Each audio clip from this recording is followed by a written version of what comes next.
All right, everybody, welcome in, one and all. Doing okay here. Hi. Sorry, I just took a drink and it went down the wrong way. I always like to wet the whistle before I start the rant. Oh my God, I got even less bottom on my voice than I normally do. Hi, everybody. Welcome to the Rant. I am Pugs Moran, and we do this every day around about noon right here at RadioMisfits.com, live from the Kelly-Moore North Studios here in beautiful downtown, where are we? South side of Chicago. Yeah, usually that just rolls. I just beautiful downtown and then wherever I am, but I'm not downtown. That's okay. Let's say hi to the chat room. Come one, come all. We have fun in our chat room every day. We like to mix it up. It's a good bunch of folk. A lot of them have been there for years, 4.5, 5 years. We've been doing this show now every day, noon, with a couple of interruptions. You know, I mean, brother's got to go on vacation, that kind of thing. You know, but pretty much every day for 4.5 years. That's right. Talk radio for normal people, and exercise and unchecked narcissism. That's what I'm thinking this is, but we do it, and I appreciate you for it. We got Adam, we got April, we got Leslie C, we got who else we got in there? We got Rhonda. I saw Barney. I saw Byron. I think Byron was first. So Byron gets that.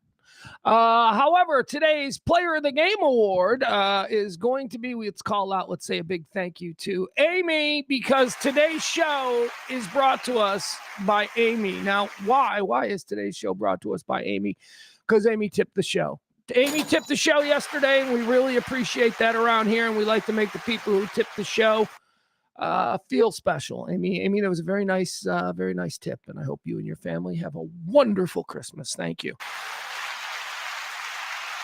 So, you know, if you like today's show, you can thank Amy for it. And if today's show really upsets you, well, then, you know, I'm not going to give you Amy's address, but you can figure out what to do with that information. All right. Thank you, Amy. So appreciative. If you as well want to support the show, you can do that anytime. I'm going to leave the scroll at the bottom going. So if you should think, hey, that was worthy of a tip, it'll always be there. But in the meantime, you can drop a little something in the Venmo or in the Cash App. That's how this show has gone on for 4.5 years, limped along, but, you know, we're still doing it. We're going to keep on doing it. We don't do super chats. I watch everybody else on YouTube, and they're doing like the super chat thing, and I'm like, how do we get involved in that? But I don't know. We do it this way. We're going to keep doing it this way. And now that we're here doing it with different people, hands-on and all that kind of thing, we expect some changes. So you should expect some changes. All right, show will go on. Thank you so much to Amy. Amy is the reason for today's show. Amy, you're the best person alive right now. Hey, Jen. Is that Jen? Oh, it's Jen Smead. There you go. Jen's here. Hi, Jen. Jen, did you hear about Amy? Amy's like the coolest person on the planet right now in my book. Yeah, if you were, yeah. Hey, Pugs, who's cooler, Jesus or Amy? I'd be like, Amy, because Amy tipped the show. Thank you, Amy. Appreciate you. And thank you to everybody. By the way, I said yesterday, you know, look, the show needs support. And there's a number of you who are diehards who have been here every single day, and you keep us, you know, afloat monetarily, and because of the current situation with the economy, blah, blah, you know, all that stuff. I don't care. You can help in other ways. Forward the show. You see a post from me, your boy Pugs, just forward it, like it. Help me with the algorithm. Help me with the little machine, the little mouse that's on the wheel inside your computer. Help me with that. And that's how you do it. You forward stuff, you like stuff, you know, but you don't even have to comment. I mean, that'd be great, but that's asking something. I gotta think of words and remember how to spell it, and then I gotta type. So no, I get it. That might be a little much, but for the algorithm, like, follow, subscribe, forward, all of that good stuff. Thank you, folks. Thank you, folks. I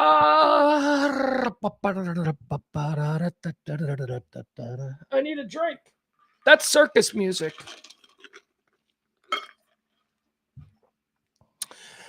Hey, Hey, I got an observation. I just want to throw this out here at the start of the show before we talk about everything that we're going to be doing today. And we got a lot of stuff to do today, silly stuff. I promised a more silly show yesterday. Yesterday was heavy. Yesterday was an angry show. Yesterday I was just mad. I was just mad at, like, when you have low expectations and then somehow those expectations are not met, but it's just, God damn. So that was yesterday. I don't feel so bad though about it because as I went home and I watched like the entire rest of the world, I'm like, okay, good. So the entire world agreed with me why I was so upset yesterday. Yeah, it was a big crazy one yesterday. Of course, I'm talking about the way Trump responded to Rob Reiner, but and that's the thing. That's the thing about today's show.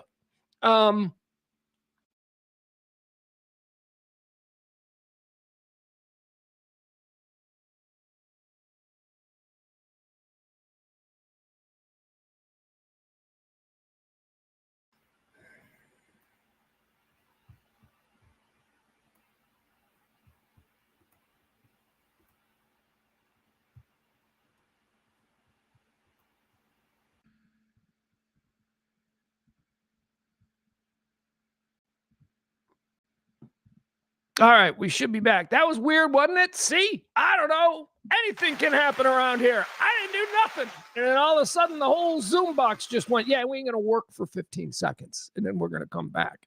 Hi, CC. The sports bras are here. Who else do we have? Anybody else? Adam. I already said hi to Adam. What was I thinking? I was thinking of some... I was saying something before the computer went a little nutty on me. All right, let's get into what we're going to talk about today. Let's see. First and foremost, we are going... I'm sorry. I know the show's not political. I mean, everything's political, right? But I'm not political. I am not somebody that, wears a red hat or, torches Tesla dealerships. I think I'm like the rest of you, which is, essentially... some of the things they say, on the Democratic side, I agree with and I support, and I think those are good. And then, there are a couple of things over here on the... Am I doing it wrong? Yeah, that should have been... It should have been the right. Anyway, just pretend I did it right. And then, like, over here on the right, there's, like, decent people. I know there are decent... I'm here in the middle. I've always been in the middle. I've always leaned a little bit left, especially when it comes with social issues. But overall, I'm not a political guy. I didn't think it was the end of the world when Trump won. I didn't vote for him because, look at him, That's just always been my thing, going all the way back to the 80s. I remember I was in college and I read The Art of the Deal. And I think, is it the first page? It said, I arrived in New York with nary $2 million in my pocket. And he was trying to be cute. And even from that moment, I'm like, this fucking guy sucks. This book about what a success he is. And he's just telling us I could barely make ends meet in New York City on $2 million. In like 1975, $2 million. So I don't know. I've been pretty consistent with this guy, but whatever. Some people, all of a sudden he's the most powerful man in the world. And he did something shitty yesterday. And so we're going to listen to some of the responses, but here's what I promise you. I'm only going to show his people. I'm only going to show the responses of MAGA people. You can guess the response from the pearl clutching liberals. Come on, man. So we're going to touch on that. And by touch on that, I mean, we'll probably do that fairly early and get it out of the way. Before that, we got some new details in the Rob Reiner murder case. And it's just, my God, Conan O'Brien getting roped into this thing. Oh, my God. Romy, the daughter who lived, by the way, it needs to be established because you keep hearing this all over. Everybody's like, Romy lives in the guest house. No, Romy lives across the street. Nick was living in the guest house. Oh, yeah, I'm deep in the weeds and the little minutia details of what's going on here. Billy Crystal was like first on the scene. Oh, my God, we're going to get into all these details. Okay. They're not good. And also, we have an update on Nick Reiner himself. Anybody concerned about him? He has retained, apparently, according to April, I have to check this, but she sent me the breaking news. As one of our chat room producers, April, I believe it was. I have to check again. Famous defense attorney has been retained, apparently, by Nick. We'll find out. We'll get into that. All right, so we got all of that updates, right? We got that stuff. I got news for you on Howard Stern. Remember, we're getting rid of him. He's another libtard who's getting fought. We got to get into that because there's some big breaking news concerning Howard Stern, so I'll tell you all about that. Also, a story I've been teasing since yesterday. I love this story because, well, I don't know. You might want to stay tuned for this conversation because I'm going to reveal some things about myself that, you know what? I'm going to stand there proudly and just own it. I'm just going to stand and own it. Big medical study about our own farts and what our own farts can do. Our own farts. The natives knew the power of the flatulence, the healing, the medicinal powers. We'll talk about that. Your farts can actually help you. What else do we have? We got a bunch of stuff we got to get into. What else? I'm skipping over a bunch of stuff. There's little things we'll pepper it with, but those are surprises, and that's why you tune in. Got a story here about a 35-year-old woman who's a virgin, and she's a smoke show, and I'm calling bullshit. So we'll get into this story. We'll get into this. But here's the thing I've been teasing because it finally happened, folks. Finally happened. Over the last couple of weeks, I've been tantalizing you, teasing, if you will, teasing you with little tidbits from the 2025 Pornhub Global Sex Survey. Yeah, it's out. It is out, and we got some stuff to talk about, and I promise we'll go through it slowly, seductively. Nah, I won't do that. You don't want that. Ain't nobody want that. But we'll go through it. We're going to pull it apart. We're going to find out what kind of freaks you people are. Not my Texas friends. No, you guys are not. You guys are, well, you are freaks, but not, you can't be blamed for this because Texas was not included.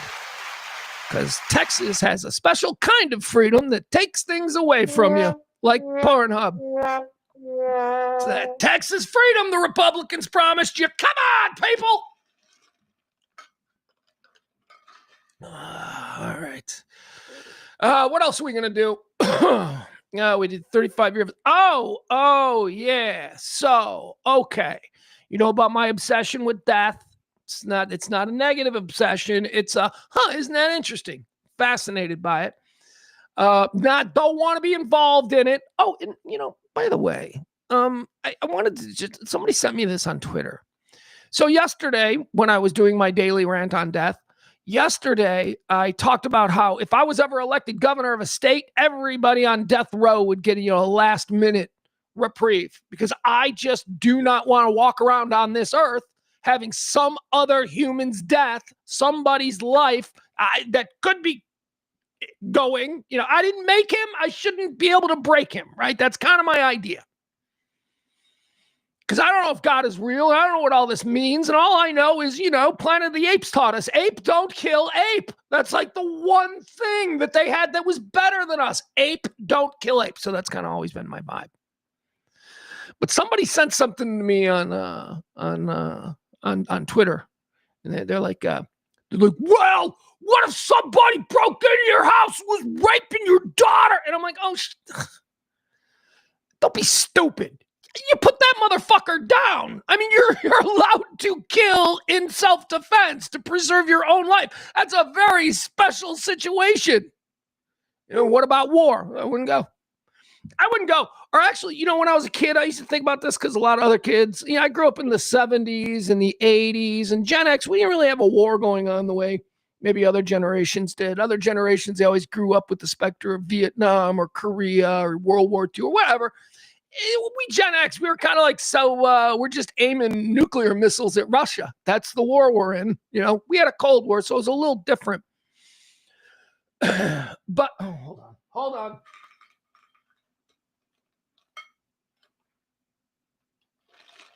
God damn it. Guys, is everything okay? I don't know. I'm sorry. I am having something crazy going on. I just totally, by the way, forget about what I was talking about. I'm having some problems here. Might have to restart the show. By the way, thank you. I see people on Twitter who are forwarding the show. Appreciate that. Like, follow, forward, all of that good stuff. All right, guys, I'm sorry. Yeah.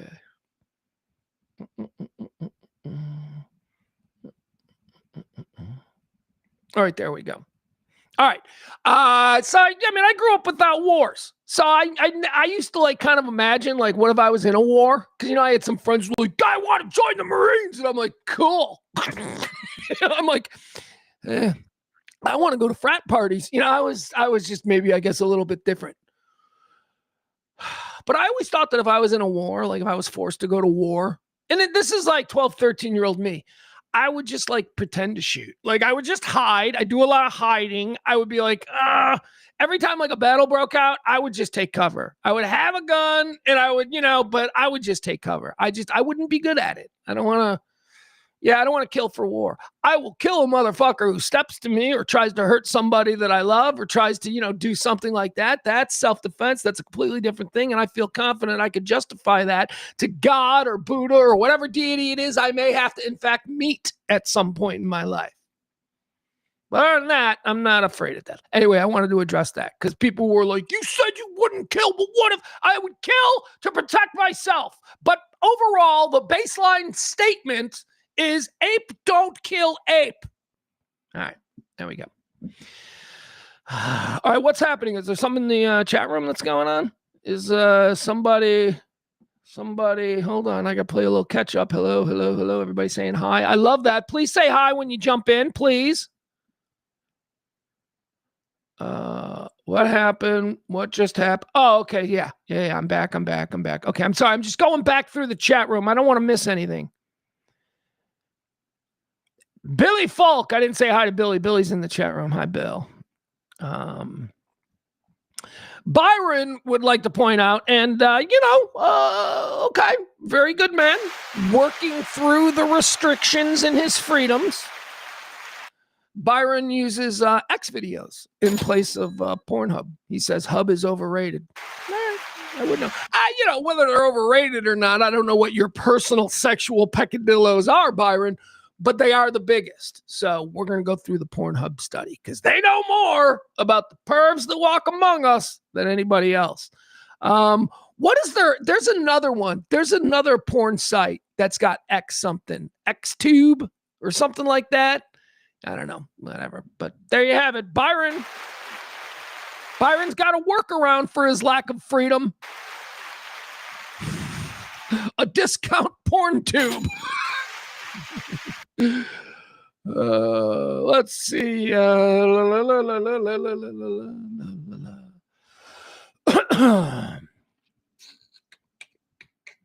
can't I post messages? Are you guys seeing my messages? Hi. I'm just going to post hi. It says I can't post messages. Hi. Wait, let me try that. There I go. All right, I'm there. There I am. Okay. All right, and we also got to get all caught up in where we are in the Death Trilogy. Don't worry, we're not going to go through the whole year, but we just did it a couple of weeks ago, and we've had a whole bunch of people that got added. Certainly, Rob Reiner's got to be factored in there. Does Rob Reiner close out a Death Trilogy? And if so, who's he going to be living with? Because remember, that's our theory. Our theory, when you die, celebrities, they all die in threes. It's just, it's done on purpose because it's better for the accounting up there.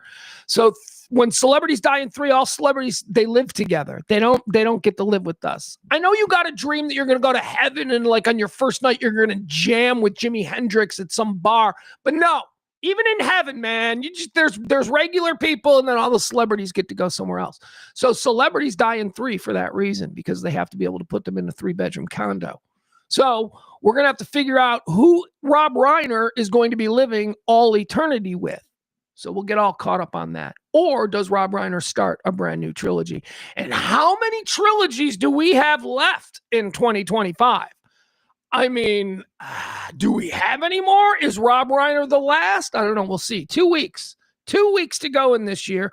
And there's a celebrity alive right now who I believe will be dead, who will be added to the list. Darkness! Carl Carlton died. See, he wouldn't make the list because I don't know who Carl Carlton is. Anybody else know who Carl Carlton is? I don't know. Barney's in the chat room. If you're going to write this many words, I'm going to put it up on the screen. He says, see, that's the deal. The military trauma bonds you with the people in your life. Hold on, wait a second. See, that's the deal. The military trauma bonds you with the people in your unit, so it feels like defending family. Downside is it feels like losing family. I gotcha. He's talking about my plan as a 12-year-old that if I was ever in war, that I would just run and find a hole to hide in. And then when it was over, I'd come out and be like, man, that was wild, right? He's talking Barney as somebody who's actually served, somebody who, is actually, some knowledge of this situation. I don't know about his combat experience, but all right, Barney, understood. And you're probably right. But don't underestimate the level of my cowardice in a combat type situation. Could be quite stunning. All right, let's see. What else do we have to do? We talk about the 35-year-old virgin who I think's full of shit. Yeah. The Pornhub study. We're going to do the Death Trilogy. All right, let's get started. Here we go. It is the Rant. Hey, remember when I used to have that patter? It is the Rant for the 16th day of December, year of our Lord, 2025. And then I could tell you how many days were I abandoned that. I guess I don't do that anymore. Ooh. All right, let's get started here. First thing we're going to talk about is we'll give you the update on the Rob Reiner thing. By the way, is there any update on the Brown shooter? Or are we all just existing in a world where a guy on Saturday walked into a college classroom, killed a bunch of people, and is now just, back in his day job? What is the latest? Hold on, I should probably do that before I start going off half-cocked. Why would you do that now? I know I always go off half-cocked. Hold on, real quick. Before we do the Reiner stuff, let me see. Brown shooting suspect. Okay, let's see here.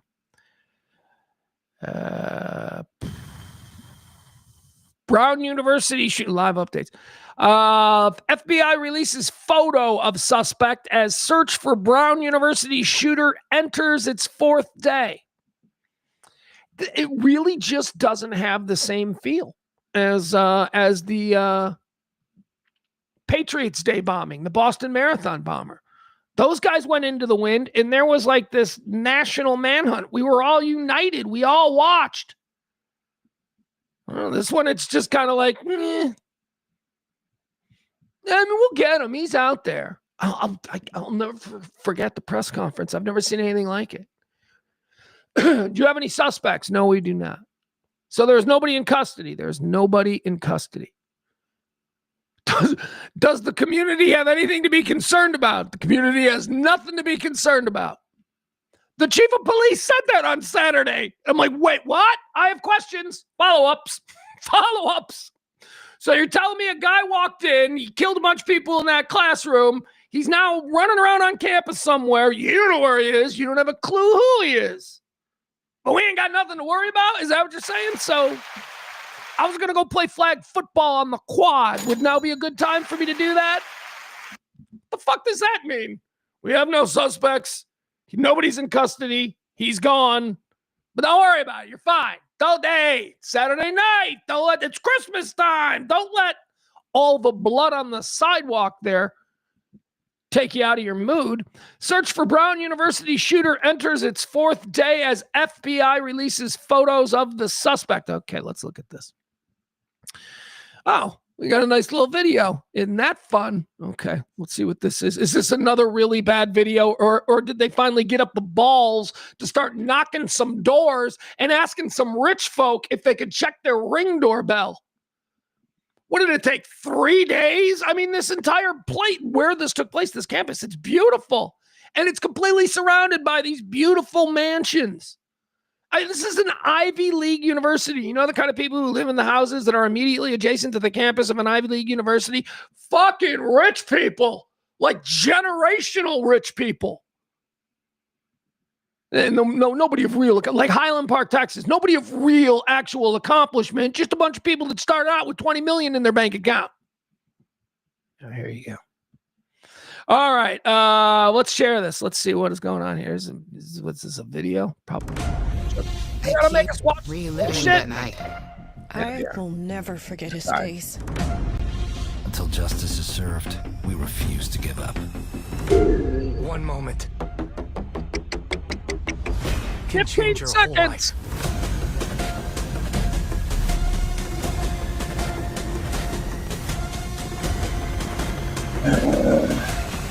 A&E, Crime and Investigation. Discover more on the A&E app. The manhunt intensifying for the gunman who opened fire at Brown University on Saturday. We're asking for the public's assistance in identifying these. That's the guy. That's the guy who was like, yeah, there ain't nobody in custody and don't worry about it. He's terrible. Individual. Authorities releasing new videos to the. All right, this is him. All right, let's look at it. All right, here we go. First of all, he's sus because he's in public in 2025 wearing a COVID mask.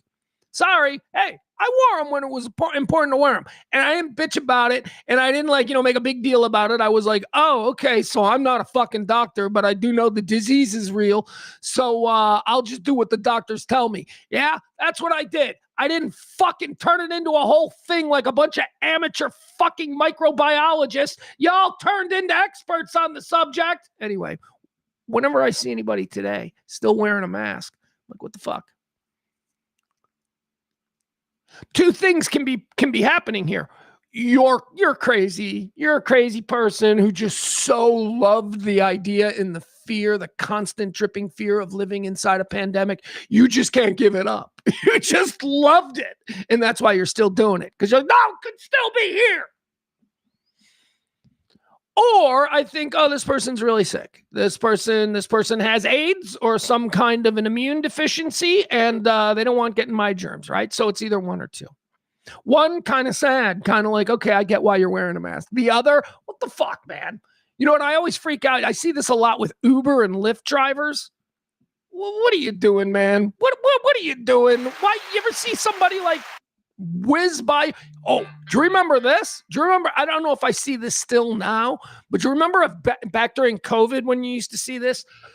You'd be on the road and you'd see a. Hold on. There we go. You'd be on the road and you'd see another dude in the car all by himself. He's by himself and he's wearing a mask like he's saving himself from himself. I never really understood that. Anyway, this clown, he's out there. He's wearing a mask. I bet you that's why the police were like, what's that dude? Who's the dude wearing a mask? I mean, we know why he's wearing a mask because he's probably a shooter and he doesn't want Ring cameras to get his face. Public tonight showing 3 new angles. He's kind of dumpy, right? He's kind of dumpy. He's not he's definitely a white dude. Okay. All right. All you, that's a tranny Mexican who should have been deported. It's a white dude. This looks like another angry fucking white dude. Can't wait to get him in custody and then look at his social media. Because that's the next step. Well, let's keep going. Of a person of interest walking through Providence in the hours before the shooting. He's a fat, dumpy, probably middle-aged white dude. He can't get laid. He can't get laid because, look, let me tell you something. As a fat, dumpy white dude, fat, dumpy white dudes can get laid. Fat, dumpy white dudes can get laid. You just got to try harder, okay? New poster released by the FBI with the images describing the suspect as approximately 5'8" with a stocky build. 5'8"? Oh my God, he's got short man complex too.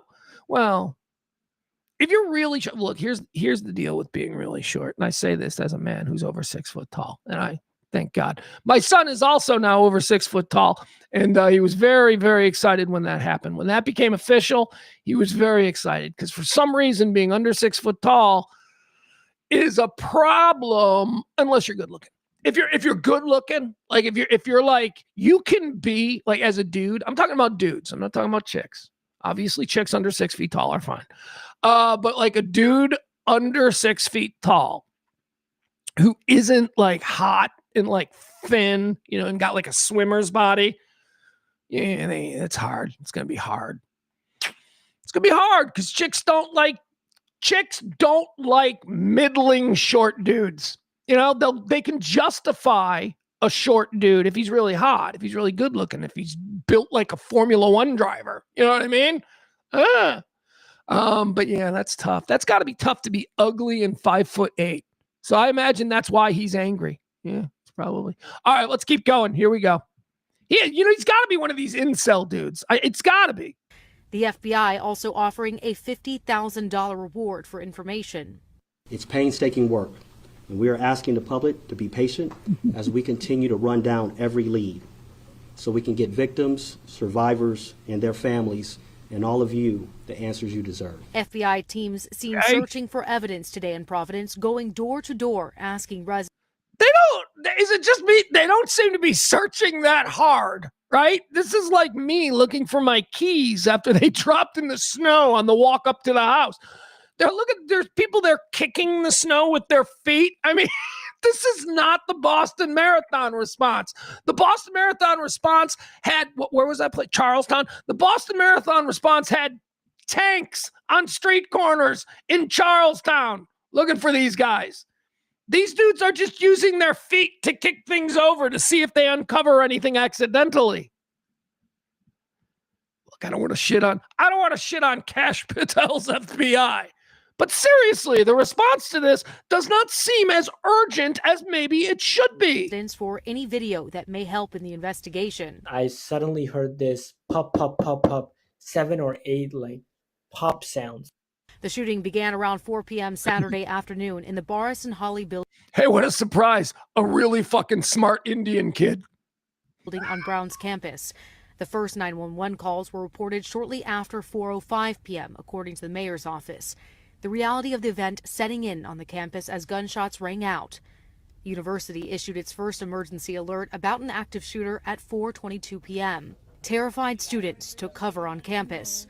Law enforcement cleared university buildings and the campus remained on lockdown throughout the evening. The shooting left 2 students dead. 18-year-old Mohammad Aziz Umur Zakov, described as incredibly kind, funny, and smart by family members.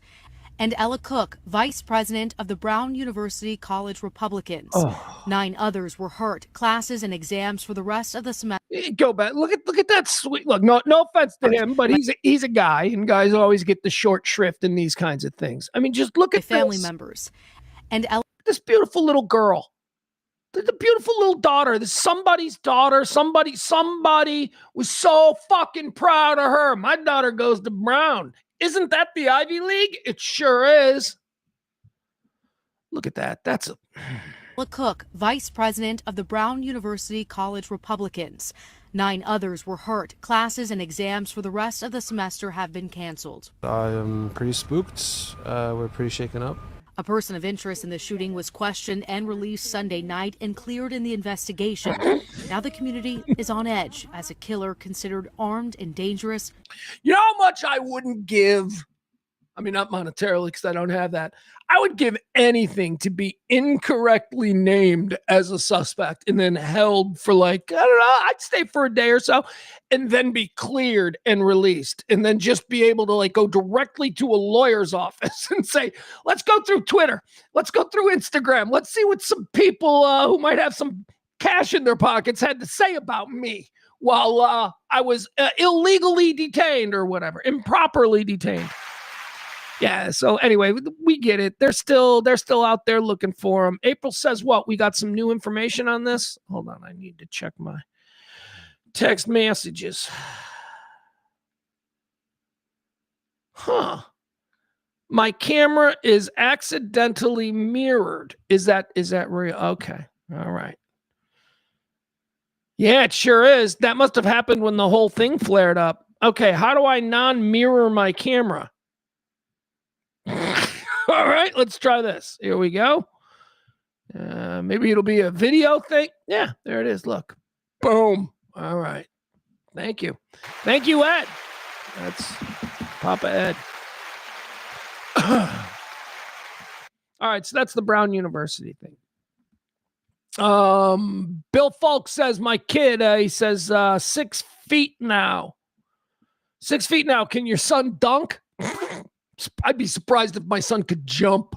Seriously, you should see his dumper, his ass and his butt. He squats. He set his 8th grade. He set his 8th grade middle school record for squats. He's a squat. No, he can't jump. He can't dunk. He can't dunk. He can push a car, though. If you need him to push your car, he can push your car all alone. Yeah, he can't jump. He's a big, he got a big ass dumper. He's got big ass ass. Seriously, now you brought this up. I have sat and watched TV with my kid when he's, like underwear or whatever, t-shirt, whatever, late at night we're watching a movie. I've sat and I've just marveled at my fucking kid's calves. I don't know. My God, first of all, I have little chicken ankles and tiny little bitch calves, right? He's got these tree trunks. They're like fire hydrants or something. I'm like, does that hurt? Yeah, it looks like it would hurt. Anyway, no, my kid can't dunk. There's not a chance. I don't think my kid, and I shouldn't say that. Then I won't. I'll just say this. I don't think he's good at basketball. How about that? I don't think he can. I don't think he's really ever tried to shoot. I don't know that he has any real skill there. So, all right, let's move on now to a sadder tale of a father and a son. Let's get into the details going today about the Rob Reiner and Michelle Reiner murder. Michelle Reiner, the wife. Rob Reiner, we all know who he is. Master filmmaker, Hollywood icon. My God, again, it was so nice. It was really freaking nice last night, just like flipping around. I didn't watch much of that Monday night game. It got out of hand pretty early. Kelly Method was right. Steelers well over the Dolphins. But I was watching, everything. I was sampling everything that people were saying because the Rob Reiner's memorial, if you will, played out on primetime TV on just about every news network last night. And it was nice. It was really nice, man. Did you see that James Woods on with Jesse Waters? Jesse Waters, who's a horrible, horrible person. And if he didn't have James Woods there, would have probably said some horrible, horrible things. But instead he had James Woods there, and James Woods was all crying, talking about how much he loved, right? It was nice. It was nice, man. It was nice. And I'll tell you why it's nice, because that's a good example. Rob Reiner and James Woods, two of the most vocal and probably high-profile partisan Hollywood political shit talkers. And I don't even know that I would... Never mind, I'm not going to say that. I was going to say, I guess I'm going to say it. I don't think Rob Reiner was a shit talker. I think Rob Reiner was a policy critic and very open about his personal dislike of Donald Trump. So, in that regard, I guess you could, say shit talk, but not a shit. Like, shit talk is trolling on, Twitter and going on shows and, shit talking. Rob Reiner had problems with specific policies, and all of his rants had to do with specific things and why this doesn't work and why this is wrong. And yes, he fucking hated Donald Trump, but so do I. So do I. But I can still have a conversation with you and articulate exactly what it is that I don't like. And the other thing about Rob Reiner was that he didn't ever go after directly MAGA. They were talking about this last night.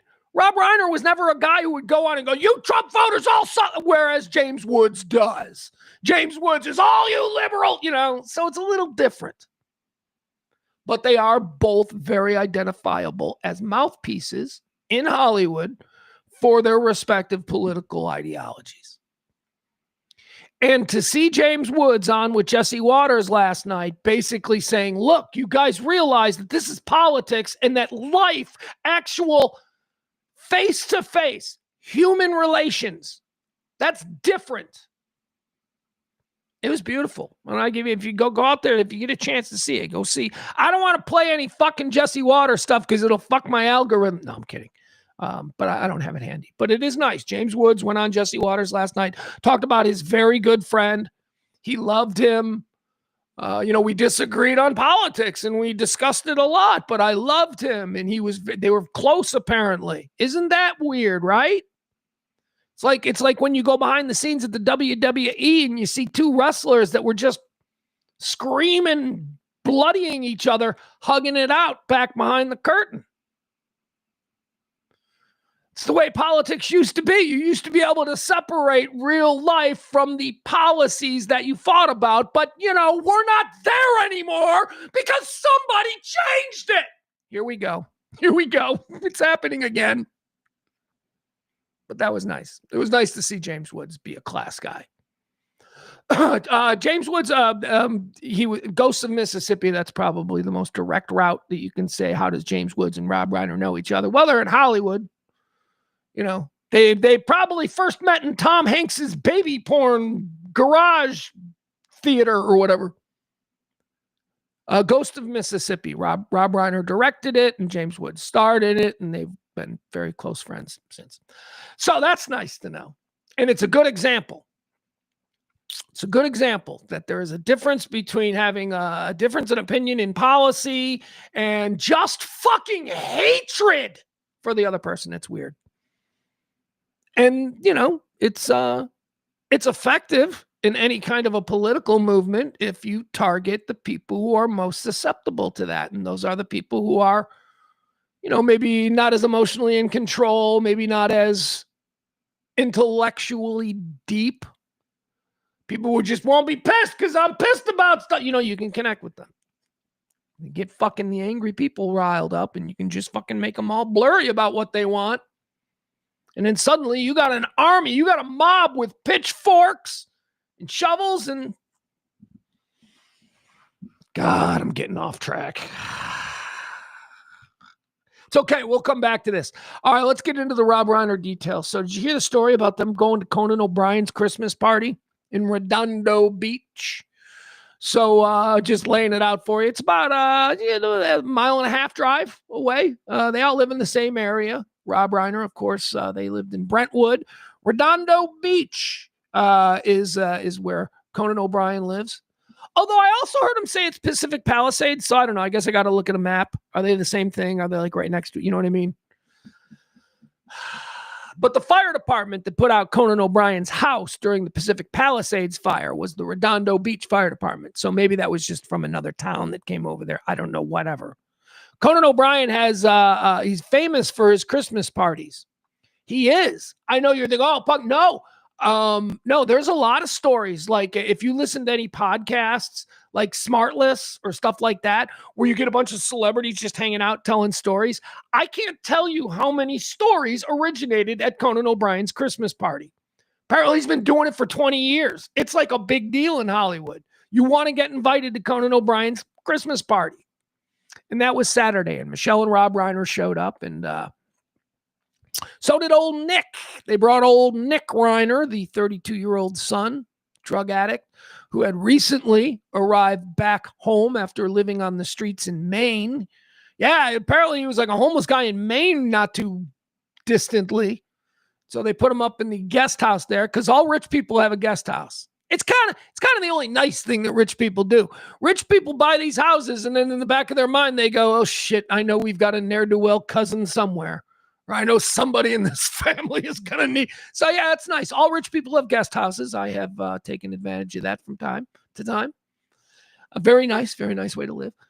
So he was living back there in his parents' guest house, and Nick went to Conan O'Brien's party with him, which is, I don't know. Okay, so Rob Reiner arrives at Conan O'Brien's party. Rob Reiner's an A-lister, so that's a good one. He shows up with his wife, and he shows up with his drug addict kid, and you're like, okay, that's fine. Apparently, his drug addict kid was walking around the room just going up to people. Nick Reiner was reportedly going up to people at Conan O'Brien's Christmas party and saying, so who are you? Are you famous? Like, he was being obnoxious. This then created some tension between Nick Reiner and his father, Rob Reiner. This again, Saturday night, Conan O'Brien's Christmas party, where Rob Reiner and Nick Reiner, his son, were seen and observed by many people as having a big argument Saturday night.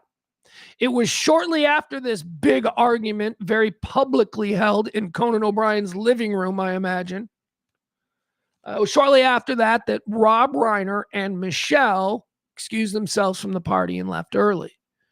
Now, the reports here, we don't know if Nick went with them. We don't know if Nick stuck around or if he just disappeared into the night as addicted people tend to do. We don't know. But that was it. That was Saturday night. So then, and get this, the story's becoming clearer and we're starting to understand more about these people's lives. So whatever, he probably hitched. I don't know. If it's a mile and a half, he may have even just walked from Conan O'Brien's house back to the guest house at his parents' home in Brentwood. But Nick Reiner somehow survived the night and woke up Sunday morning. So Sunday morning, let's go to the main house. That's where Rob and Michelle Reiner. And by the way, crazy the way these details are coming in. I earlier in the show today mentioned Donald Trump's book, Art of the Deal, and how I read it as a college freshman. Michelle Reiner took the picture, the cover photo, that famous young Trump Art of the Deal picture where he's like, nah. Here, it's right here. I mean, just, apropos of nothing, but, what a small world, what a weird kind of, this right here.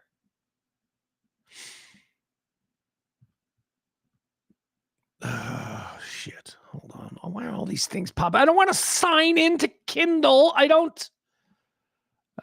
Is that it? Oh, Jesus, really? I just want a good picture of it. Maybe this is it. Maybe we can do it with this. There we go. That's it. All right. That picture was taken by professional photographer Michelle Reiner. Isn't that crazy? Small world. So he knew her in some regard. I don't know. But you know what I mean? He probably had a lot of photographers, but still, she was a fairly well-known photographer, okay? When Trump had his photo for the cover of, his first book, Art of the Deal, Donald Trump. Do you think he went bargain basement on photographer, or do you think he tried to go out and get one of the best photographers? So that's who Michelle Reiner was. Before she stopped that and ended up with A-lister Rob Reiner, she was a very well-known photographer, and she photographed Donald Trump. All right, so Sunday, after the big public fight at Conan O'Brien's Christmas party, Rob and Michelle are in their home, and we don't know where Nick is, but Nick, we know, is living on the property, so maybe he's just back in the guest house. Sunday night, later that evening at the Reiner home, they're going to have dinner guests. Rob and Michelle Reiner are entertaining two dinner guests. Barack and Michelle Obama were due to have dinner at the Reiner home Sunday night. That's why Secret Service was on the scene. Well, that was one of the things that was trending and all of that, because some people were reporting that Secret Service is on the scene. And why would Secret Service be on? Well, because there was supposed to be a dinner with President Obama and Michelle, and that had to be canceled. And, they were curious. How crazy is that? So, for whatever reason, at some point during the afternoon, the early afternoon, in the Rob Reiner and Michelle Reiner home, Rob and Michelle made a phone call and booked a couples massage. They needed to de-stress. I mean, now that we've got this full story, we know that they're probably just at their wits' end with their drug-addicted son, who they love and they have no idea what to do next with. He embarrassed them at Conan O'Brien's party. They had a big public fight. And holy shit, we got to get our mind somewhere else. We got Barack and Michelle coming for dinner tonight. So they book a masseuse. To come over. The masseuse arrives at the home at the appointed time and can't get in. She's ringing the doorbell. Nobody is coming to the door. Now, I don't know how this happened, Maybe the masseuse knows Romy Reiner and knows that Romy Reiner lives across the street. I don't know. But somehow the masseuse who could not get into the Reiner home or they wouldn't answer the door on Sunday afternoon. The masseuse then ends up with Romy Reiner, the daughter. Romy Reiner goes in. And Romy Reiner discovers the bodies of her mother and her father slaughtered right there. We've got some odd details about that moment as well, coming from no less a source than Billy Bush. Do you remember Billy Bush? He was the guy, grab him by the pussy. Remember that guy? He's the only guy whose career got tanked because of that line. I mean, think of that. Think of the world that we live in. The Trump bus, you can grab him by the pussy. They let you do that when you're like me. And Billy Bush laughed. He went, like, a normal reflexive laugh. Yeah, he lost his gig for even being in the same fucking world as that statement. He was there, he laughed, and he lost his career. He was like the host, the star of Extra. And they were like, we have to move on because that was what the guy he was interviewing said was so terrible that we have to fire him. That's how bad it was. The guy who actually said it gets to be president, but Billy Bush's career goes into the toilet. I will always have some degree of empathy for Billy Bush because, man, he got screwed. Anyway, Billy Bush, he's got a YouTube channel now or something like that. He's probably doing pretty well. He's got some really interesting breaking news, at least from his sources, because, come on, Billy Bush has got sources. He does. That's all he is. He's a celebrity sycophant. He's, they'll tell me about, he's all of that. So here we go. Rob Reiner and his wife, Michelle, are dead. It's unbelievable. Happened hold in on. Brentwood Sorry. in a really nice community here in Los Yikes. Sorry, guys. Hold on. Let me restart it. Boop, boop. There we go. I need to make this smaller. Here we go. All right, Billy Bush. Shakes. Rob Reiner and his wife, Michelle, are dead. It's unbelievable. Happened in Brentwood in a really nice community here in Los Angeles. Saturday night, TMZ reported a loud argument between Rob and his troubled son, Nick, at Conan O'Brien's Christmas party. The LAFD were called to the home on Chadbourne Street at 3:30 on Sunday. They arrived to find 2 slain bodies. I got this from a friend who lives in the community. I heard that the son, Nick, went into his parents' house, stabbed both mom and dad, and that the daughter, I guess, lives on the property or at the house or in the back house, and that she found them, and that the mom was still alive, and apparently she called the ambulance and went in the ambulance with her mother. Michelle died in the ambulance, but had enough time to tell her daughter that it was Nick, their son, who stabbed them, and that's why they figured it out so quickly, and he's in custody. I mean, wow. Now that jives with other reports that when police arrived on the scene, it was Romy Reiner, the daughter, who immediately told the cops that she knew who did it and that it was her brother and that he was dangerous. But I did not know, nor have I heard anywhere else, that Michelle Reiner had survived the initial attack and had passed in the ambulance with her daughter with her. Wow. So let's go back to Romy. Some of the other details about what Romy did. And this is some heavy stuff. So Romy Reiner, the masseuse, says, yeah, I've got an appointment with your mom and dad, and they're not answering the door. So Romy opens the door, goes inside, finds them, calls 911 immediately. While she's waiting for 911, you know who the next person she called was? Billy Crystal. Romy Reiner frantically calls Billy Crystal, who lives a couple of doors down, walking distance neighbors. And Billy Crystal comes running over, the second person on the scene, the second person to look at this, to look at his best friend of so many years, splayed out all over the fucking media room or whatever, is Billy Crystal. I mean, my God. Ooh. Yeah, Leslie, look, man, Leslie, I hadn't heard that either. You know, it's Billy Bush.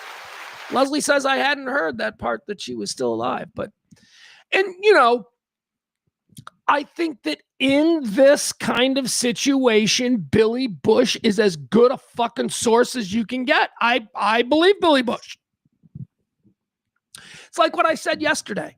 You know, if a plane crashes in North Carolina, you're gonna watch CNN or Fox or something like that. But in a situation like this, where it's a celebrity in Hollywood, in that, you know, company town of Hollywood, it's a situation like that. You go to TMZ. You listen to people like Billy Bush, because these are people with the sources. These are people with connections. These are people who have been paying LAPD or Brentwood or Hollywood or Beverly Hills beat cops under the table for years for tips. So when Billy Bush says something like that, a detail we haven't heard anybody else, I think it may be true. It very well may be true, because he has the stripes for me as a journalist to go, yeah, he's a journalist in that area, in the area of Hollywood and all that. He's about as good as it gets. So let's listen to him. Terrible, terrible, terrible. Oh, all right. So now let's move on to what else do we have here?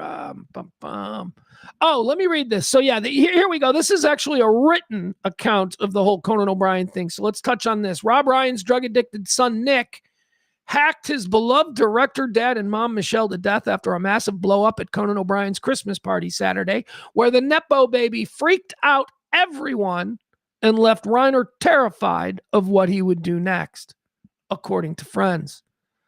The three of them reportedly ended up in a very loud argument, possibly because Nick was back on drugs and refusing to go to a treatment center. He'd been to 17 stints in rehab since 15. Yeah, what are you doing?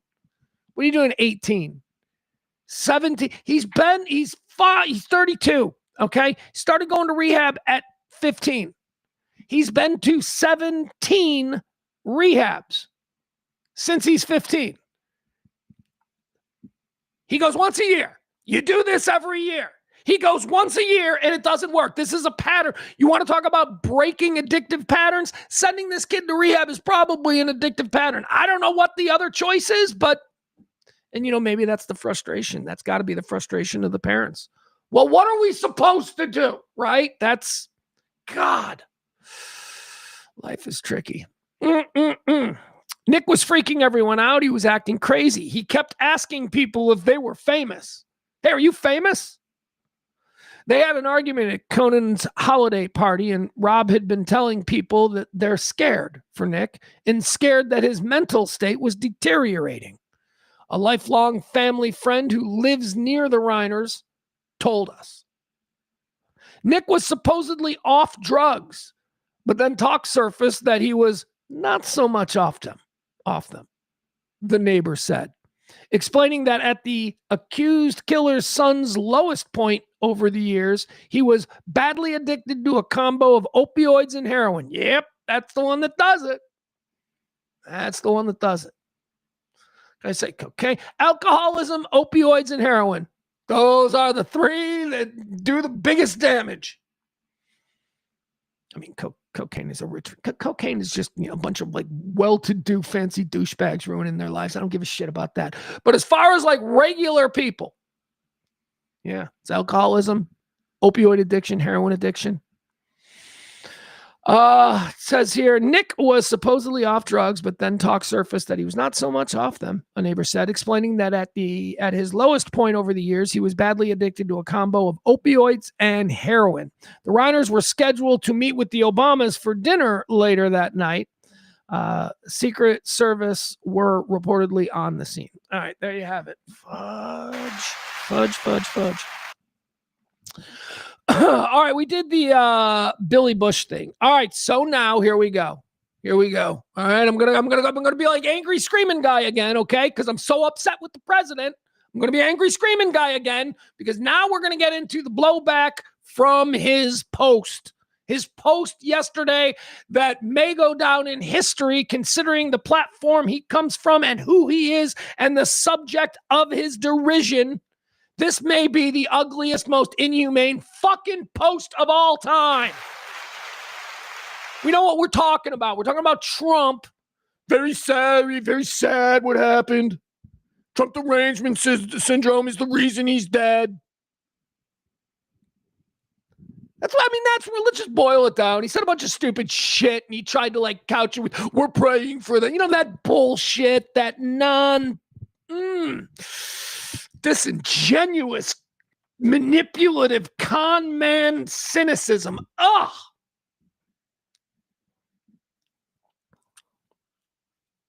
I mean, what he basically said was that the reason that he's dead is because he didn't like Trump. That's it. That's what a smart person who reads that goes, yeah, that's what he's saying. What he's saying is Rob Reiner is dead because he didn't like Trump. Oh, fuck me. So that, of course, created a big firestorm yesterday. You know, I wasn't really paying attention to it because I was here doing this stuff and fun. But I get home and I'm like, holy shit, the world's on fire. Everybody's fucking pissed him about this. And what does the guy do? Does he say, you know, that was inartful? You know, that was probably not, hold on, where is it? I got to find it. Hold on, I got something really good here. I can't find it. Where is it? I wanted his live follow. Here it is. Okay. All right. So after the tweet that went over like a lead fucking balloon, let's not get into what the American Christians had to say about that. I mean, just the religious leaders of all of these like MAGA churches, they all went fucking nuts on him. So you would think that at some point, you know, during the day, his people would be like, sir, we got to kind of fix this. We got to walk this back a little bit. Maybe you can say something that takes the heat off and we can move on to trying to avoid talking about the Epstein files. Of course, that's not what he did. What he did was he went in front of the cameras and he did this. I wasn't a fan of his at all. He was a deranged person as far as Trump is concerned. I think he wasn't a fan of his at all. He was a deranged person as far as Trump. What the fuck, man?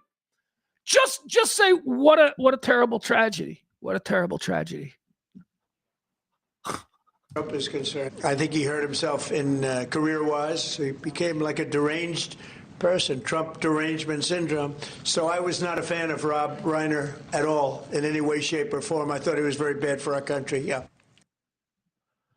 Man and his wife, a guy who has made so many beloved films, his contribution to the culture of America, non-political. Stop with your fucking politics isn't our culture. Our culture is what we laugh about, what movies we watch on Christmas morning, laying around with our family, what movies we watch with our children as they grow up because we want to expose them. That's what our fucking culture is. And Rob Reiner has made about as positive an impact on that culture as any other individual. And the President of the United States, a 37-time convicted felon, says that he is bad for America. I beg of you, which side are you on? Which side are you on? That fucking crazy orange orangutan that some of you run around calling my president? Or the dead guy? The dead guy who made fucking Princess Bride and Stand By Me. Unbelievable. The guy can't help himself. He can't help himself, which is another sign of mental illness. God damn it, man. The off-ramp is there. Take it. And many are. Which brings us to the next part of this story. So the blowback was fierce, man. I saw, there's only one person out there that I saw that was making excuses. And that is, of course, that Greg Gutfeld guy who was like, he somehow has convinced himself that he's a comedian and an important one because he's got really big ratings with like, you know, fucking hillbilly folk who watch him late at night. There's a lot of them, and it's enough to make an individual. Yeah, he's a piece of shit, this Greg Gutfeld. He's not funny. He's a hack. He's stupid. What is he, the cool one? Is he the cool one at Fox? Is he the one you're like, yeah, that guy's cool? He doesn't wear a suit like Brit Hume or whoever. Fucking Gutfeld was making apologies. But let's talk about what some of the people had to say here. This comes from Salon. Salon did a really nice piece where they compiled all the things. It says here, following an already gruesome weekend that saw 2 mass shootings, one at Brown University, the first ever at an Ivy League institution, and a terrorist attack on a Hanukkah celebration at Bondi Beach in Australia, Trump's evident bloodlust prompted even MAGA loyalists to question the president's human decency. Even MAGA loyalists questioned his human decency. He's the guy you turn the fucking car keys over to. Someone who we can't be sure of his basic human decency. I mean, most of us, we know he has no basic human decency. But for you people, for the, what does it say here? MAGA loyalists to suddenly, I think he might lack human decency. Oh, welcome to the fucking party. What? Okay. See, again, this is me from yesterday. Got to offer them an off-ramp. I can't be like, welcome to, I got to be like, yeah, let's talk about that. We got to welcome. We got to allow them to come back. We got to, or else this country is over. Him, no, he dies in prison. That's the only way that this ends. But the other people, your grandma and your aunt and her weird boyfriend, they need to be allowed back in. Says here, Trump's evident bloodlust prompted even MAGA loyalists to question the president's human decency. On X, Fox News host Kennedy called Trump's behavior disgusting, unnecessary, and highly inappropriate. John Concha, I don't know who this is, says John Concha, one of Fox News's biggest Trump apologists, said the president's attack was completely inappropriate. Fox News media critic Howard Kurtz claimed on Special Report that Trump's comments were beneath him. Oh, you have some Grey Poupon? They're beneath you. Oh, stop it. The guy fucking banged a porn star at a golf outing while his wife was pregnant with his 7-foot mutant kid. And this is beneath him? Howard Kurtz, this is beneath you. On the 5, token liberal and former Democratic Congressman Harold Ford begged his co-host to condemn Trump's comments, but they all refused. Of course they did. The 5, that's a fucking motley crew of weirdos. Harold Ford included. Harold Ford begged his co-host to condemn Trump's comments, but they all refused. Co-host Greg Gutfeld justified Trump's rage against Reiner and death, but stopped short of trying to explain how the acclaimed director's criticism of the president led to his murder. Because that's what the president is claiming. That is essentially what the president is saying. It was his Trump derangement syndrome. It was his criticism of me, Trump. It was Trump derangement syndrome that led to his murder. This is what happens when you don't like me. Like me, Daddy. Oh, please like me. This whole thing is because his fucking father hated his guts. Thought he was a loser and a chump. His father preferred the fucking drunk. Freddie Trump. Trump's older brother. Who was a fucking drunk and a drug addict and who was daddy and mommy's favorite. That's what this whole thing is about. It is about Trump's long-standing mental illness. His narcissism mixed with his fucking outsider status inside his own immediate family. He was the weird middle kid. They didn't really fucking care about him. So he's got to constantly be like, look at me, look at me, look at me, Daddy, pay attention to me, Daddy. And some of you fuckers failed to recognize this for 10 years now, and you gave him the keys to the car. Twice. God damn it. Beyond Fox News podcast host Tim Pool insisted that Trump can do better. You think so, Baldy? Tim Pool, he always wears his little beanie because he's bald and he's afraid to, I'm bald, but I'm not afraid. I do shows bald, but I wear a hat because of the fucking glare. I'm a clean shaven bald, and when the camera, I got these lights and it's a glare. Anyway, that's why I wear a hat. But you know me, I will occasionally, if I get a little bit of stubble going, I will not wear a hat as long as I'm not going to have glare. Not Tim Pool. Tim Pool's like 30, completely toilet bowl headed, so he tries to wear a beanie everywhere like a cool guy. There's a really funny video of somebody ripping his beanie off and him immediately going, Anyway, says a lot about who you are and whether or not I should put any stock in your opinions, knowing that you're this wildly insecure individual. Tim Pool insisted that Trump can do better. By the way, Tim Pool does his bullshit less than 2 miles from here. I know where he lives. He lives over here by Marquette Park. I'm on the other side of Marquette Park. Tim Pool. If you can hear me, I want to kick your ass, Baldy. Bald man to bald man. I hate bald men who are afraid to be bald. Don't be afraid. Don't. If you're bald, here are a couple of things not to do. Don't do the toilet bowl head. You know, the toilet bowl head where you got hair on the sides and you got nothing here. You know, the traditional 1980s, I'm a bald guy. Don't do that. That's terrible. Unless you're fucking really hot and you're doing it ironically, then you'll probably be the most popular guy at the club. But don't do that. Shave it. The minute your hair starts to go baldy, this is a message for you kids. A little message for you guys. Maybe you're 25, 26. You're starting to see that it's going to go. Shave it all. If it doesn't want to be there, get rid of it. Okay? And then proudly be bald. Don't be afraid. Don't be like, you know what being bald means? Being bald means you have more testosterone. You probably got a hairy back. Yeah, that's what happens. That's what happens. Bald guys have hairy backs. You know why? Because we've got so much goddamn testosterone that it pools at our shoulders and then just starts to grow there and it doesn't go. That may not be completely scientifically accurate, but it's what I've been able to tell myself. Shave your head. Don't do a toilet bowl head. And don't ever be insecure about being bald, man. It's virility. It means you're virile. I've often said I can grow luxuriously thick patches of beautiful hair anywhere on my body except for on top, and that's the great joke of my life. All right, so Tim Pool said that he can do better. CNN contributor David Urban, who served as President Trump's senior campaign advisor in 2016, condemned the president's comments as indefensible.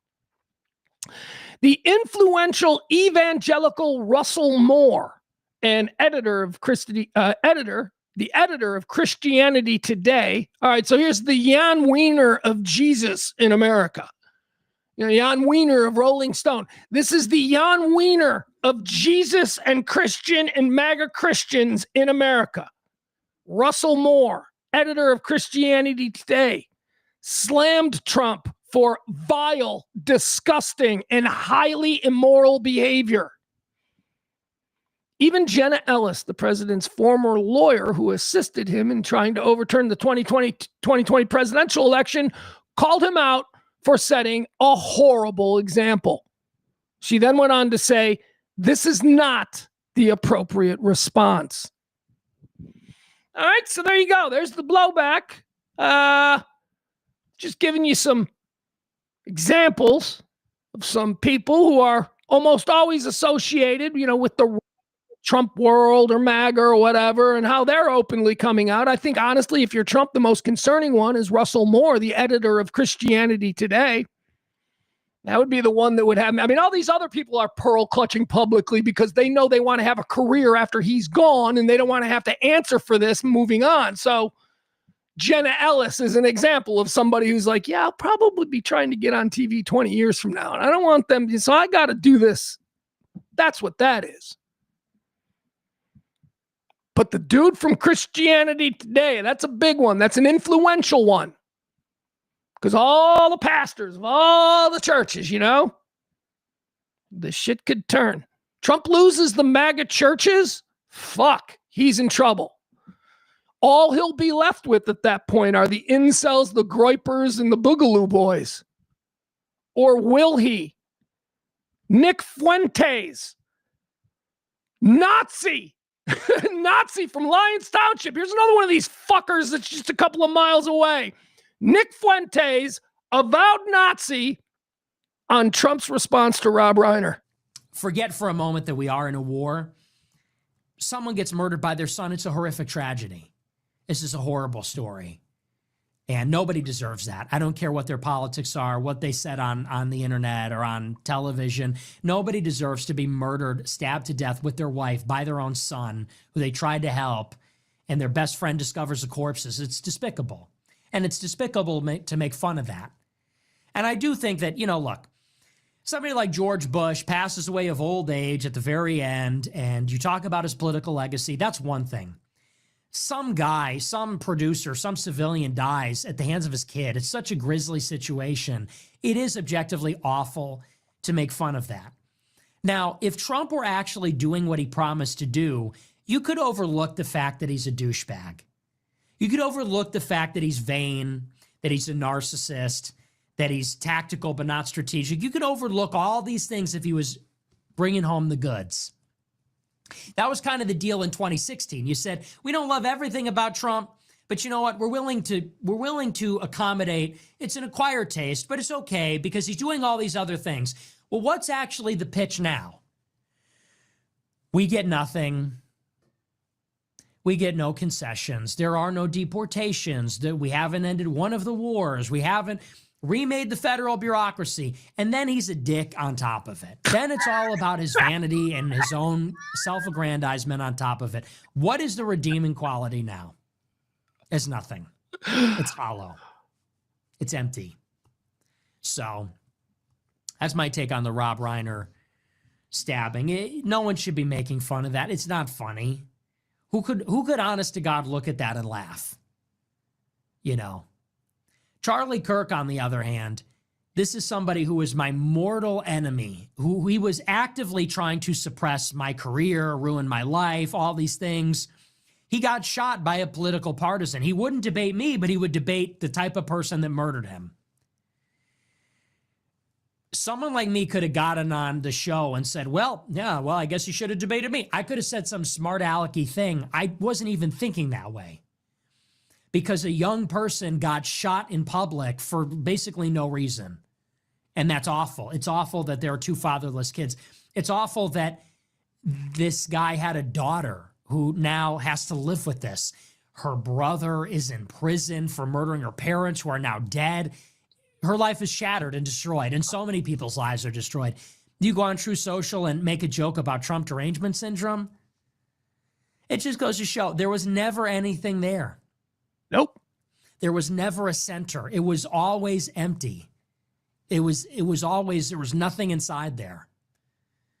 And there's something tragic about that. Being a part of it for so long, I jumped off along the way, but you thought at one time that Trump really believed in America, believed in people, or something. I think he believes honestly in nothing. Yeah. That's what we've been saying. And now the only thing that's left is whatever people are projecting onto it. Yep. Whether that's they still think they're fighting the left or whatever it is. The only thing that's left is what people still believe is there. Yep. What people are projecting, and that's coming. All right, that's enough of that. I just can't. I don't want any of these magic algorithms thinking that I'm somehow a fan of Nick Fuentes. I didn't even like that. Like I'm hovering over him. I can't like that. I don't want to be associated with that guy. That guy's a fucking Nazi. By the way, how weird is this? Is it another reason why I moved? Remember I told you I moved back to Chicago because there's just more things happening here in Chicago. And I say that being such a fan of what Ben and Skin are doing and such a fan of what Mike Soroy and Danny Bayless and Cash are all doing. There are the sports bras, what they're doing. There are some really cool independent creators in Dallas. But like I just told you, I'm a nothing. But I'm right here. I'm right here on the south side of Chicago. I told you that walking distance from me is where Tim Pool does his shit. On the other side of Marquette Park. We were talking about Nick Fuentes. We were just showing Nick Fuentes. Nick Fuentes is in Lyons Township. Lyons Township is just 5 miles from here. And Charlie Kirk is from Arlington Heights. He used to do his show from a place in Lombard. I know this means nothing to you people. But as a podcaster, I'm like, holy fuck, everybody in Chicago are some of the biggest. Now, those are all weird right guys, I know, Tim Pool and Charlie Kirk and Nick Fuentes. But isn't it weird that they all come from the same place? They come from the same area. They don't know each other. It's not like they went to the same high school. But my God, wild. So anyway, I don't know why I digressed into that. But when Nick Fuentes is taking the human high road, and can I be honest with you? I have never really listened to much of what Nick Fuentes says because all the clips that goes around, that you see, they're all just like, look at how awful he is. So it's just him kind of going, Nazi, Nazi, Nazi, or whatever it is that he does. I've never actually heard him speak. He's very articulate. And that's probably why he's so effective. He's very articulate. But also he's a good speaker. Yeah, so was Hitler, though. But Nick Fuentes, did you listen to that? That was an incredibly well put together thought. I mean, he hit a bunch of different areas. He bobbed in and out, and then at the end, he brought it back around to Rob and Michelle Reiner. It was great. It was great. He's got talent. Nick Fuentes got dangerous talent. Anyway, there you have it. All right, guys, I don't want to do any more of that. But here's what I do want to do. I want to go to the bathroom. Can I go to the bathroom? Okay, I'm going to go to the bathroom. I'm going to take a step away. Before I do that, we're going to one more time thank the big baller of today's show. This entire show doesn't exist. I'm not here. I stay home today, if not for Amy. Thank you, Amy. Today's show is brought to us by Amy because why? Because she tipped the show. You can tip the show. That's right. You can help support this kind of talk radio. Talk for normal people. We're not right-wing MAGA weirdos. We're not left-wing libtards. We're just normal people who are just trying to, have a nice Christmas. Tip the show anytime. Support that kind of radio because honestly, this perspective doesn't exist much. You got to be dialed into one side or the other. Just look around. Anyway, I got to take a piss. But when we come back, we're going to talk about smelling your farts. We're going to go through a Pornhub survey. We're going to redo the death list, find out where Rob Reiner fits on it. All of that coming up and more. Probably not more. That's a lot. That's going to be a lot. We'll take a break. We'll come back. I have to urinate. There you go. Full disclosure. Got to urinate. I'll be right back. I know, Frankie. I'm sorry. I gotta mention this because Frankie is dead on. Hold on. Where is he? How come that's not the... Anyway, I can't find it because I moved it away. All right. Never mind. Frankie says, odd to hear Pugs platform Fuentes. I know, Frankie. I know, buddy. It's a strange world. As I've been screaming the last couple of weeks, we are through the looking glass, Alice. We are living in the upside down.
All right, everybody, we're back. Okay.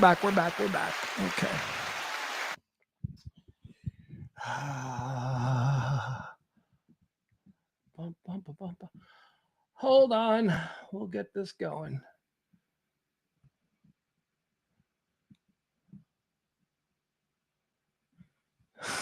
All right, Barney. Barney's not convinced that Nick isn't AI generated. He says the proportions are off, the voice doesn't fit, the movement isn't natural, and the fingers are weird. All right, you stay on that, Barney. I'll be very interested to hear your final report. I would put nothing past nobody these days. Shit, we could find out Trump is AI generated. We could find out that he's not even real. All those rallies were AI generated.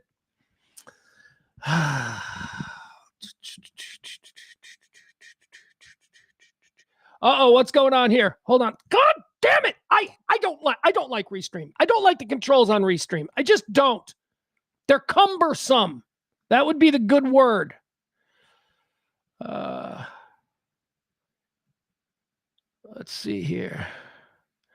Oh, man. Oh, do we got a debate going on in the chat room between Frankie and Tom Beller? All right. I know both you dudes. Frankie, be careful. Frankie, be careful. Just saying. You got yourself one of the state of Illinois' finest varsity head football coaches right there. He's also a teacher, a student of history, and one of the smartest people I know. So I'm just saying, Tom, just so you know about Frankie. Frankie is a fine young man, a friend of mine going back 25 years. I've always known Frankie to offer a very subdued and low-key point. Frankie is not going to yell at you. Frankie is going to control himself, and Frankie is going to tell you exactly how he feels. Now go at it, boys. That fight won't get out of control. Because I know the two people involved, Tom and Frank, that's not going to get out of control. That ain't Byron and Adam, okay? That ain't that. What are they arguing about? What does Frank say? Hold on, Frankie. What's this? Hold on. Let's see here. Frankie, is this a challenge, Frankie? Frankie says, I noticed nobody is covering the unalived Iowa National Guard members. Don't even know what that is, Frankie. Now, let me go look that up. Let me see what that is. Hold on. Nobody's covering. You certainly aren't suggesting that if you ran a news organization and you were doing like Story One, that you would do that as Story One over Rob Reiner or the Brown University manhunt or the Bondi Beach situation. I don't know. I don't know what this is. Hold on. Let me see what the unalived.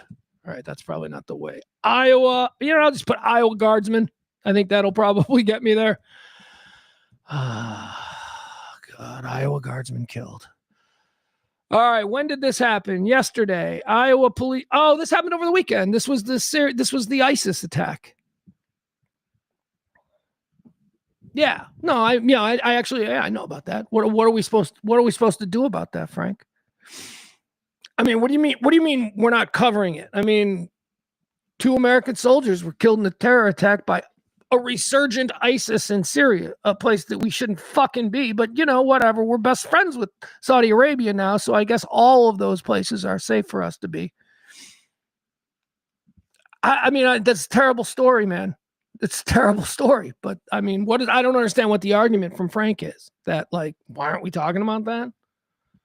Because Rob Reiner was fucking butchered by his kid in his home, and Rob Reiner is somebody that everybody knows.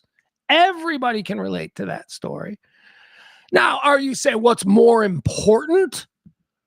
I don't know. If you're asking me, these are 2 Iowa National Guardsmen, 2 young men. I don't know them, but we all have some sort of awareness and maybe even, a love for Robert. I don't know. I don't know. I don't know. I don't understand. I'm trying to figure out what Frank's argument is. Why does he think that story should be covered more? It was covered. It was covered over the weekend. It happened on Saturday. But unfortunately, it was blown off the front page by Bondi Beach and Brown and then Rob Reiner. So, I mean, I would say that's why. That's why. It was absolutely. CNN broke in on Saturday afternoon with news of the ISIS attack. I think Trump even mentioned it, right? Saturday evening before the Brown thing had taken off. Yeah, I don't know. So, I mean, that's just a news cycle, bro. I mean, it's just now if you were arguing that it happened yesterday or something, but this is the thing that happened over the weekend, right? In Syria, it was the ISIS thing. Yeah, we all talked about that. Sunday morning was all talking about that. I don't know. Frankie says, Frankie's a smart guy. Frankie says, I believe in regular Americans like the Iowa National Guard. I don't mean you personally. I mean the news in general. Okay, so are you making an argument that what occurred on Saturday I don't want to do this. I love you, Frank. I get it. Yeah, I mean, look, I would love for news selection to be different at times as well. But new Brown photo. Wait a second. April, look at her. April, she's working the chat room as our producer. Thank you, April. Always helpful. Let's see if we can find the Brown University photo that was released.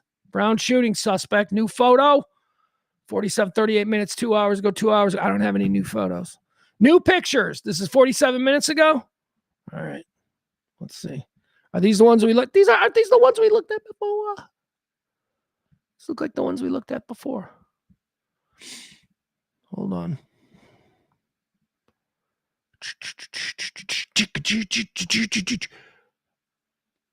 Okay, yeah, okay, new photo.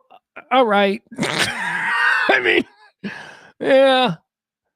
He's wearing a mask. He's a fat white guy, okay? Is this might be it? I don't know if it is or it isn't, but I mean, it looks kind of just like the one from earlier, but here it is. See, like blurry. He's a fat white guy. That's all. He's a fat, unfuckable, probably middle-aged white guy. Just angry. Probably decided that Brown University was a bunch of lesbians or something like that, or I don't know. I mean, I got to tell you, I really thought, up until, starting to see who this guy was last night when they released the picture of him walking, which was a better one than the first one that they released over the weekend, which was nothing. I thought it was a kid. I really did. I thought because it was a finals test, it seemed to be in a specific room. I thought that, who dropped out of this class, who got bounced from this class. Thought it was a kid. Now I'm looking at this and I think I think this is a, by the way, I just reminded, and I wanted to put this out of my head. And the only reason I think that we're not talking more about this is because of his Rob Reiner response. Did you hear the president's response to the Brown shooting?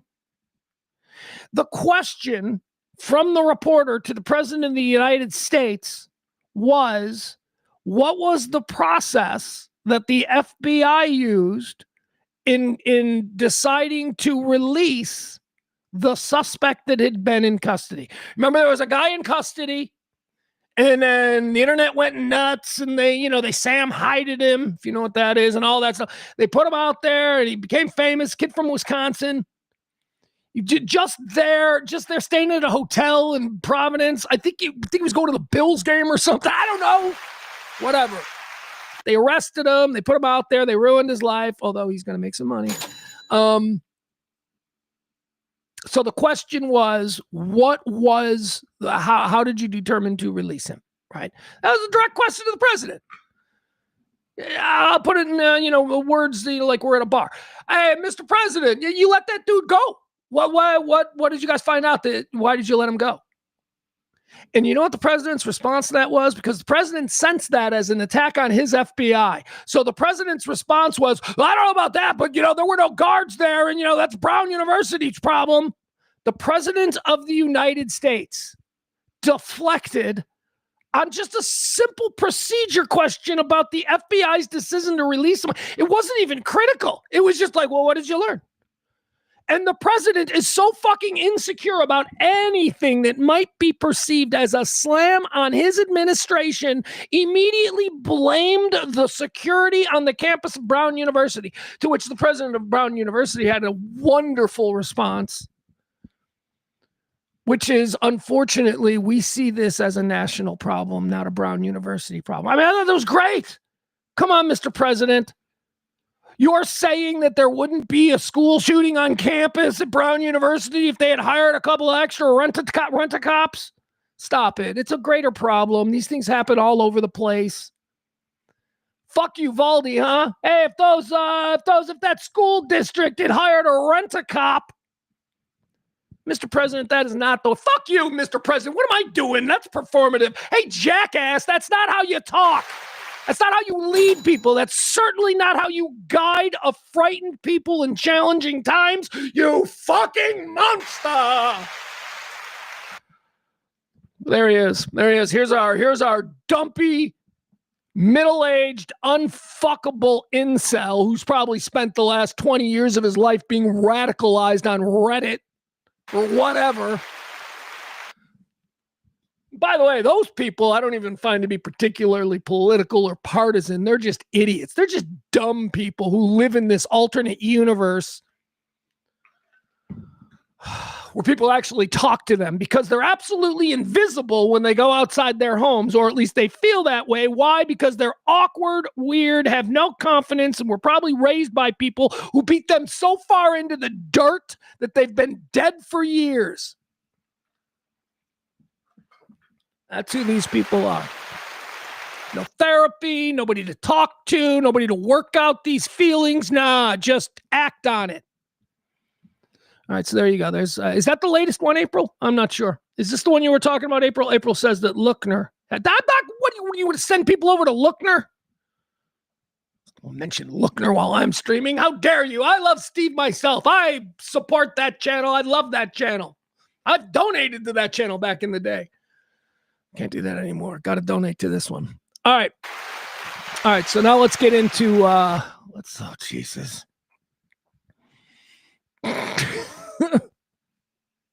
We're running out of time on today's show. I can't do a super long show today.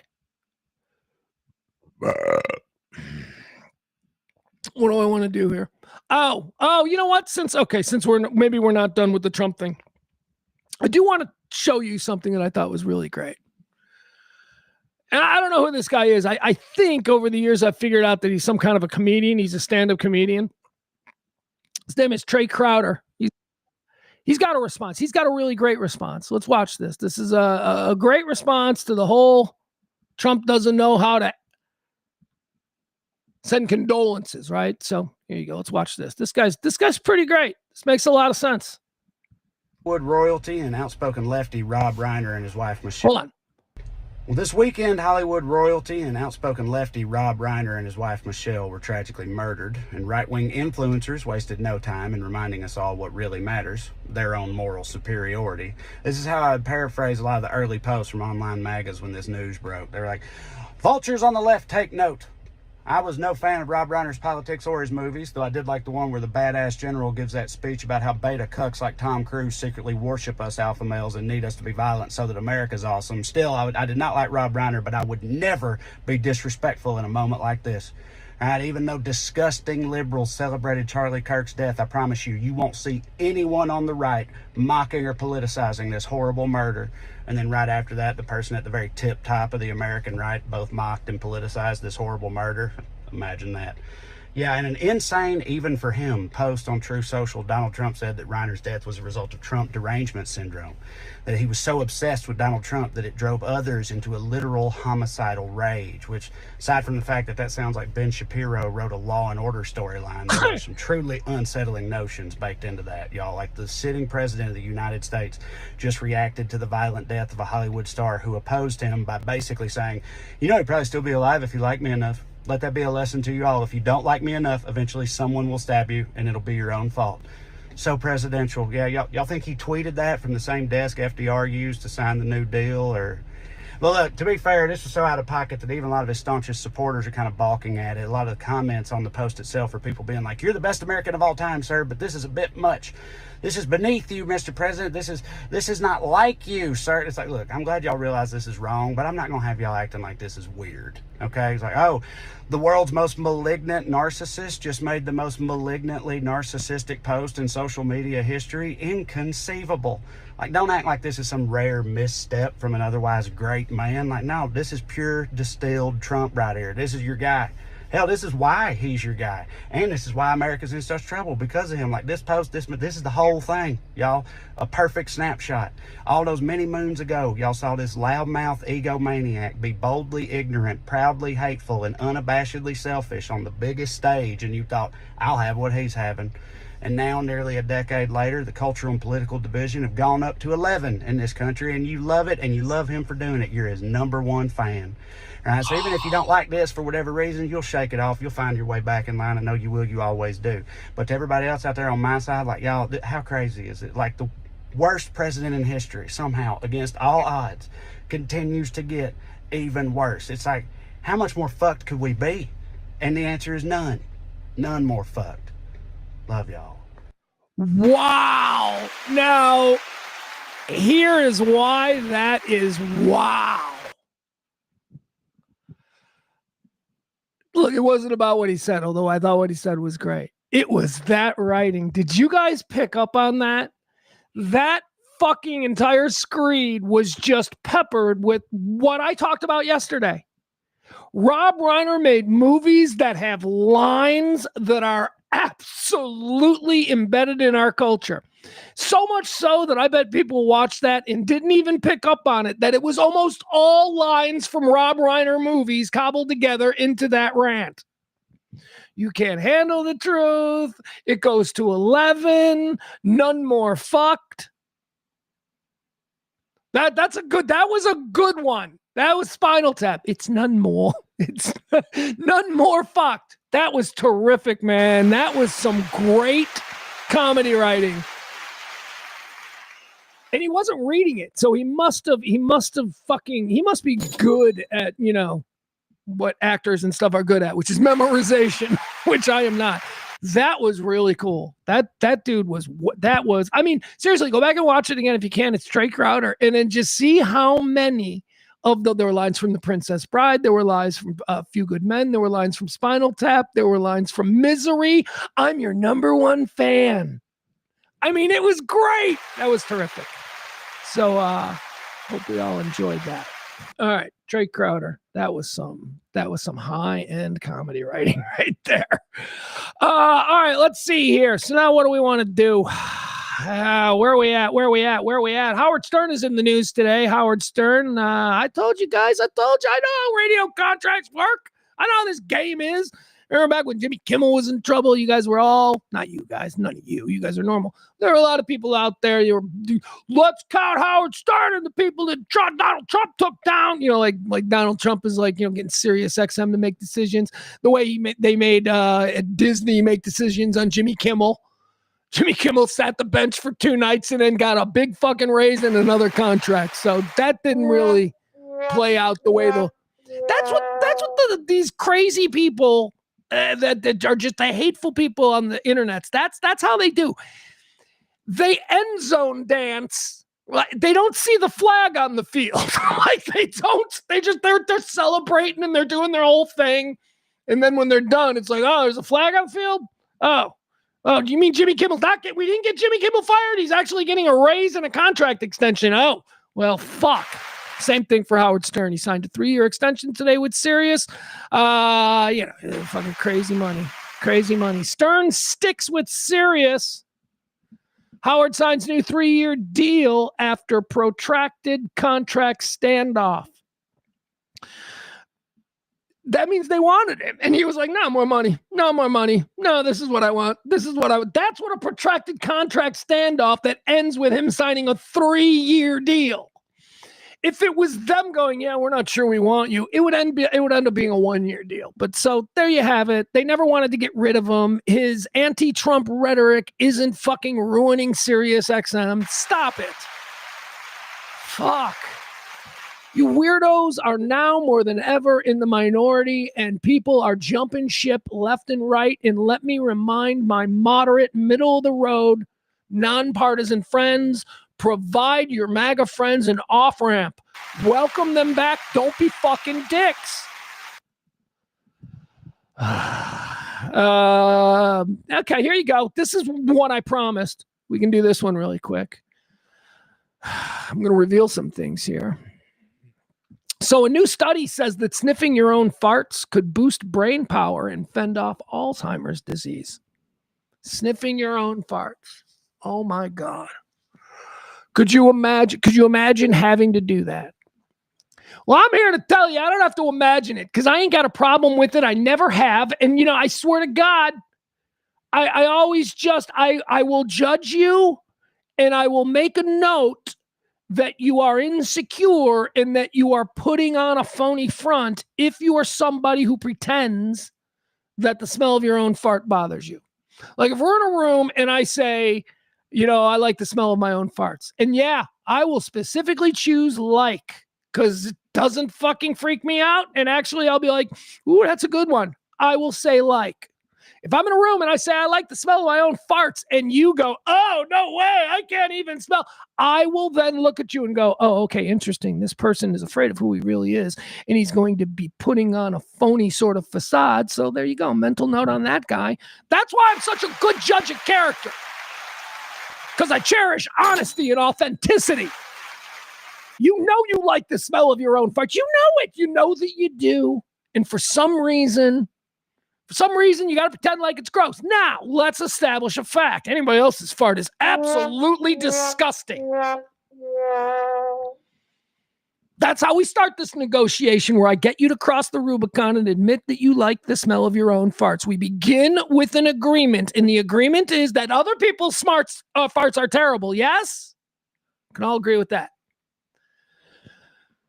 I'm surprised Barney's not in the chat room going, I actually kind of don't mind the smell of other people's fart. There's always a contrarian somewhere.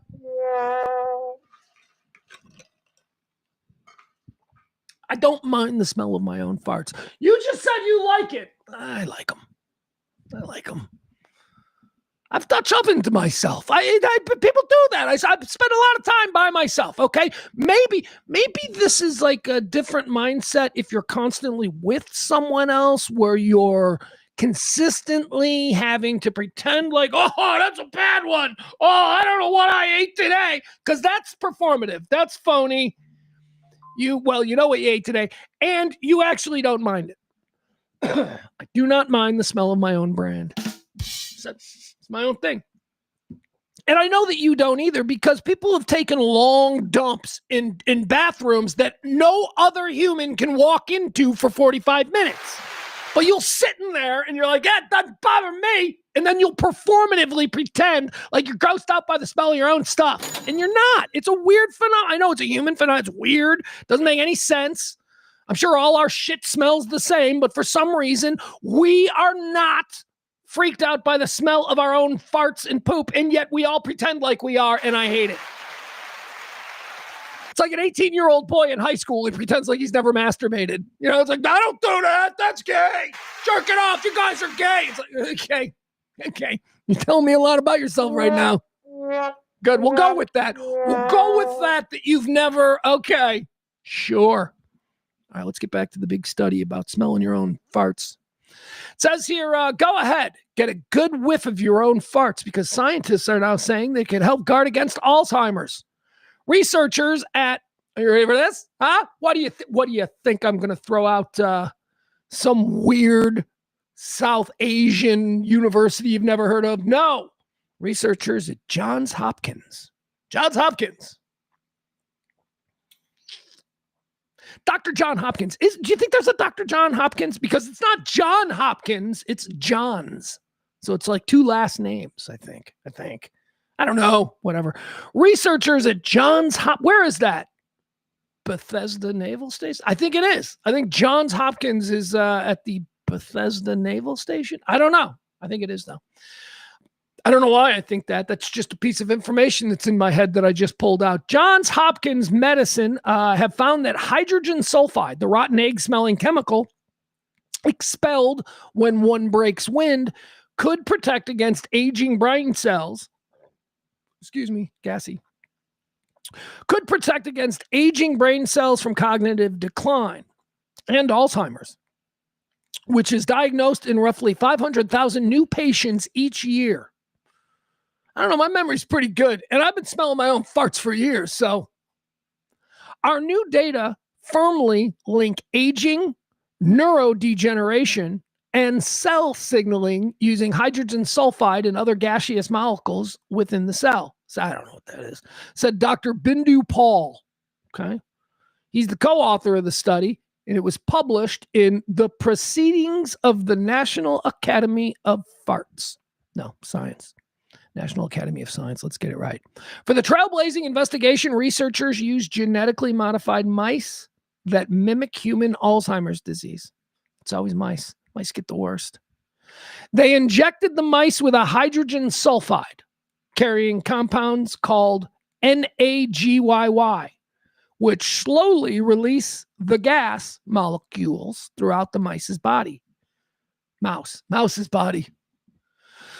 After 12 weeks, the scientists then tested the mice for changes in memory and motor function, and the results were shocking. How do you test a mouse for memory? The tests revealed both cognitive and the tests revealed both cognitive and motor function improved by a staggering 50% compared to untreated mice. So they farted out a bunch of mice. This is what our tax dollars go to. Bunch of nerds farting on mice in a laboratory there in Maryland. And now we're all going to run around telling people that you should smell your own farts. Anyway, there you have it. I'm not going to go into the weeds on the details, but you've got the gist of it. You've got a whiff, if you will, of what the story is all about. So smell your own farts and stop pretending like, your own farts are disgusting, because they're not. You're not disgusted by your own farts. You're just not. I can't explain it, but you're not. And we all know I'm right. All right. Man, I got a glare. Look at that. I'm getting a bit of a glare here. What is I'm not used to this glare. Oh, that's why. I just realized. Got to get the flower. I got a flower here. The flower's got to get some. Let's see here.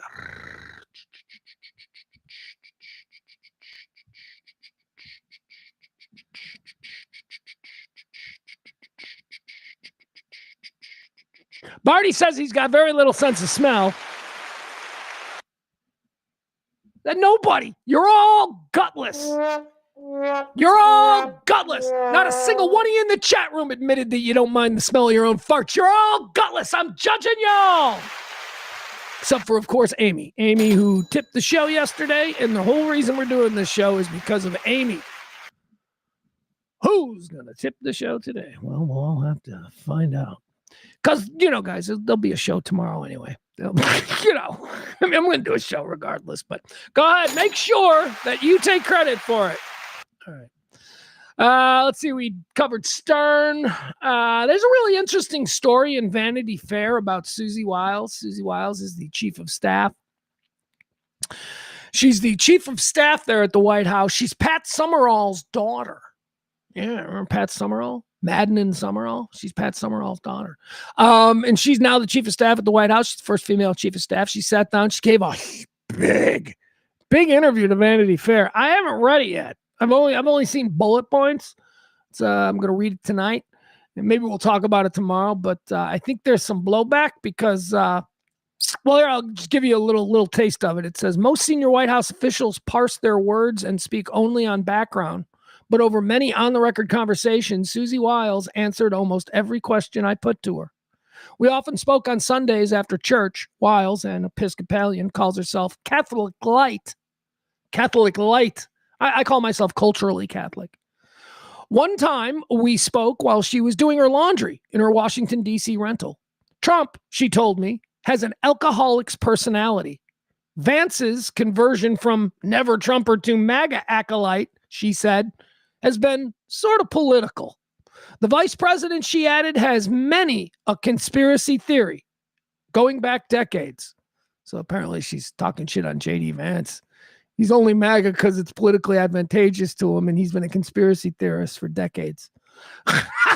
That's the chief of staff.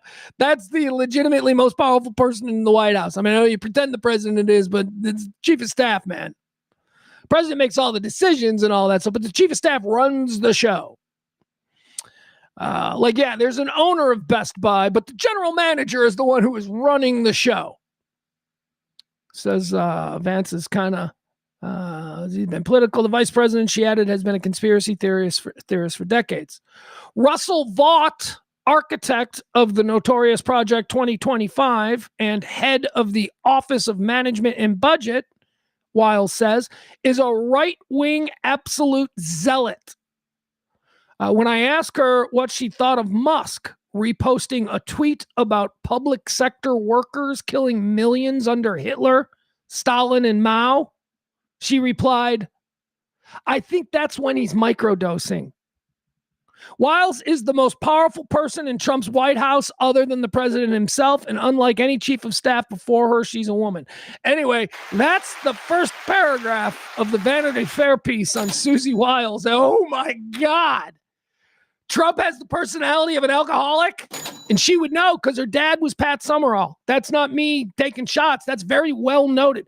Pat Summerall was an incorrigible alcoholic. He was famous for being sober for the last 14 years of his life, although I saw him about 4 years before he died, passed out drunk at a country club table at 10:30 in the morning. Yeah. That was a crazy... We had this meeting. It was out at what is that country club that's out in Las Colinas where they used to have the Byron Nut, whatever. That country club is Pat Summerall's country club. We were having a meeting with somebody there, and we're sitting at this table and we're having this business meeting, and I look over and I go, is that Pat Summerall? And it was like 10 o'clock in the morning, and Pat Summerall is just sitting at this table. Like, I don't know if he already golfed or, early morning or whatever.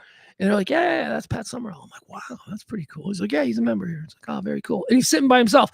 And then within like 5 minutes, Pat Summerall, like 80-year-old, his head was on the table and he was sleeping at a table at his country club at 10:30 in the morning. And we all kind of chuckled to ourselves. And the guy who was the member of the club who was there goes, yeah, he's a drunk. It's like, and I'm like, what? I thought he was sober. Like the whole thing, he wrote the book about being sober. And no, he just wrote a book and then was sober during, football games, and he was able to pull it off publicly, I guess. But anyway, Vanity Fair has this big article about Susie Wiles. Looks like it's going to be interesting because she talks some shit on some people. Let's see. Let's do that. You know what? I'll save the 35-year-old virgin and why I think she's full of shit. We'll save that for tomorrow. Let's get into the Pornhub survey. Let's talk about that. That's what I want to do.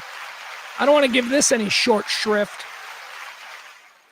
All right. Now, folks, to all my Texas friends, y'all don't have Pornhub, okay? So I understand, you're going to feel a little left out on this, but it's all right. It's all right. We're going to explore here so what is Pornhub? Pornhub's a big porn site. It's like the biggest porn site in the world. It's like one of the most visited websites in the entire world. Every time they put out the list of the most visited website, it's like Pornhub, then Google, it's crazy.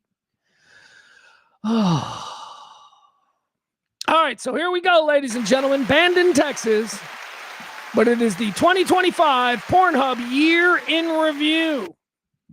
All right, so let's scroll through this together, shall we? Hold on, let me make sure that you're going to want to get my face in here.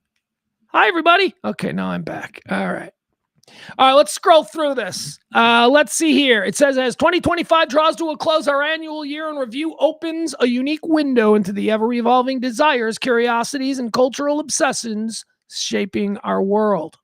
That's enough of that. We don't need to read the whole thing. Let's get into the stats. All right, top searches and porn stars. Let's check that out, shall we? Most search terms for 2025. Now, we've already gone over a list of the popular fetishes. Remember, I told you there was a new one, like number 4 was armpit sniffing or something. So that's different. This is search terms. It's different than fetishes. Fetishes are genres and categories. These are actual search terms. When someone goes to Pornhub, this is like, I want to see and number 1 is fucking hentai. Now, I wasn't sure what hentai was, but this morning I looked it up. It's animation. It's Japanese animation. Japanese animated porn is the number 1 search term.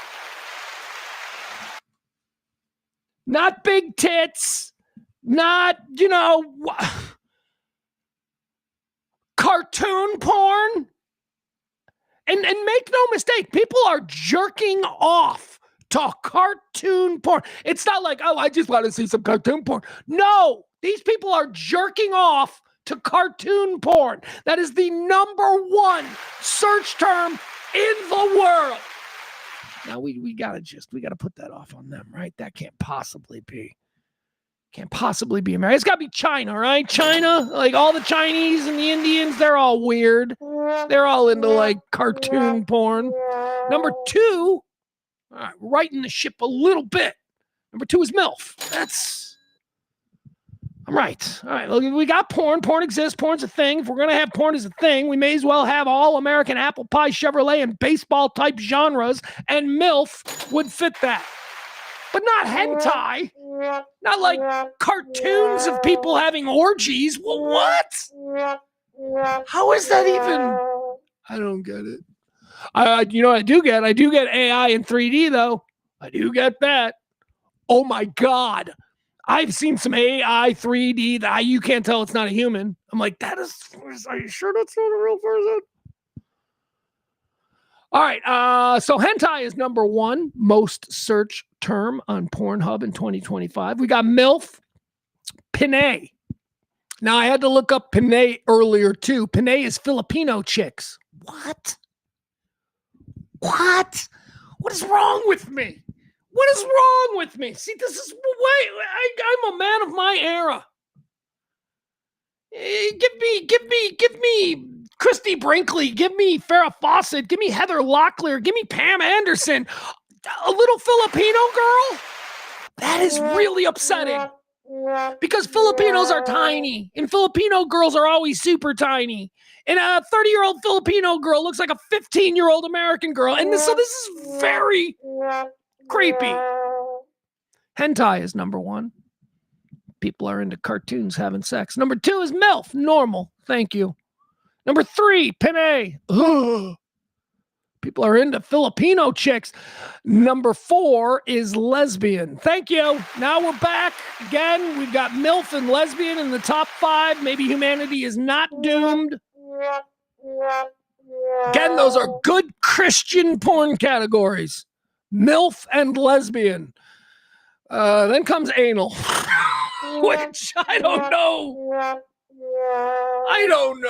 This anal is one of them things that was never on the menu for my generation, and it was never really something we wanted to try. But apparently it's big with the Christians. Apparently this is something that, girls who pledge their virginity, they found a bit of a sexual loophole. And over the past couple of years, apparently, and by a couple of years, I mean 25, this is now on the table and on the menu, and I'm on a diet. Thank you. I'm on a diet. All right, fitting in with that, we've got Big Ass. Big Ass is now number 6, I believe. 6 on the list of most searched for terms in 2025. Got anal and Big Ass. Now, Big Ass is not the same as anal. You might just like a big ass. I like a big ass. Gets me excited. You don't want to necessarily, number 5. All right, so we got MILF. That's a good Christian porn category. We got lesbian. That's a good Christian porn category. And we've got big ass. And we'll say big ass is a good Christian porn category. Then we'll get into Latina. Latina is a good Christian porn category, especially here in this part of the world. We all understand that Latina women are, wow. Yeah. We get it. Now we're back in the fucking cartoons. Anime, which is Japanese cartoon sex. Follow that up with Asian, which I get Asian. I do get Asian because I think Asian women are beautiful too. So I get, if I'm going to say I get Latino, I get Asian. Asian women. Okay, not Asian girl, not little tiny, not Filipino. They're seriously, I know you think I'm crazy. Filipinos they're like half the size of Japanese. I can't explain it, but it's true. Don't look it up, but it's true. Anime, Asian, and then femboy. What the fuck is I didn't look up femboy. I don't know what femboy is, but it's in the top 10. Let me see what femboy is. Let's define femboy. Femboy porn. Don't Google, don't show me, just explain it to me. All right, hold on. Defined. All right. Femboy porn defined. That's probably the better way to do it. Femboy porn is a genre of pornography featuring young men or boys who adopt feminine What the fuck is wrong with us? What is wrong with us? That is a top 10 search? Femboys? All right, I'm sorry. I didn't do the subculture. I didn't give the subculture its due. All right, I'll read you what it is. Femboy porn is a genre of pornography featuring young men or boys who adopt feminine presentations, clothing, makeup, mannerisms. I'm done. I'm done. I'm going to move on from that. Again, I'm Gen X. I don't know what that is. I don't know what femboy is. What is it? Is it like a boy in a dress having sex with a woman? I don't know what. That boy. I don't even want to say the word boy. Is it a legal-aged man who's... Is this a twink thing? I know what twinks are. My gay friends have told me what twinks and bears are. This is horrible. This is horrible. All right, now we got stepmom, which, if I'm being honest, is incredibly troubling, but when grouped with these other searches, seems downright wholesome. Stepmom comes in at 1, 2, 3, 4, 5, 6, 7, 8, 9, 10. Stepmom is 10. Is that the top 10? Stepmom, femboy, Asian, anime, Latina, big ass, anal, lesbian. But where does blonde with big tits come in? Where does a thing that a normal man might find attractive, where does that come in? We got Japanese, we got cream pie, threesome. Threesome's kind of wholesome in this context, right? Kind of. Cosplay. Okay. Oh, I know what cosplay is. Cosplay is dork porn. That's dork porn. That's like, I want to watch someone dressed up like, Lara Croft Tomb Raider have sex with someone dressed up like Sonic from, it's weird. Cosplay. It's dork porn, but I don't know that it's really all that harmful. I guess normal people in their relations on occasion may play dress up. So that's cosplay. Okay, so I guess that's kind of normal. We're back to animation again. In the top 20, there are 3 animation. Are we so done with each other that now we're getting sexual gratification from non-human? Is this all prepping us for sex with robots, which is how the robots will eventually control the American or the human population and then dwindle us down to nothing before they take control of everything? Is that what this is? We are all getting accustomed to being sexually enticed by non-human things. Jeez, animation. Massage is a category. Oh, massage with a happy ending. I get it. All right. I was like, massage? Isn't that just... Okay. Then we got our first appearance of trans. All right. So what does trans come in at? Let's see here. 10, 11, 12, 13, 14, 15, 16, 17. The 17th most popular search term on Pornhub is trans.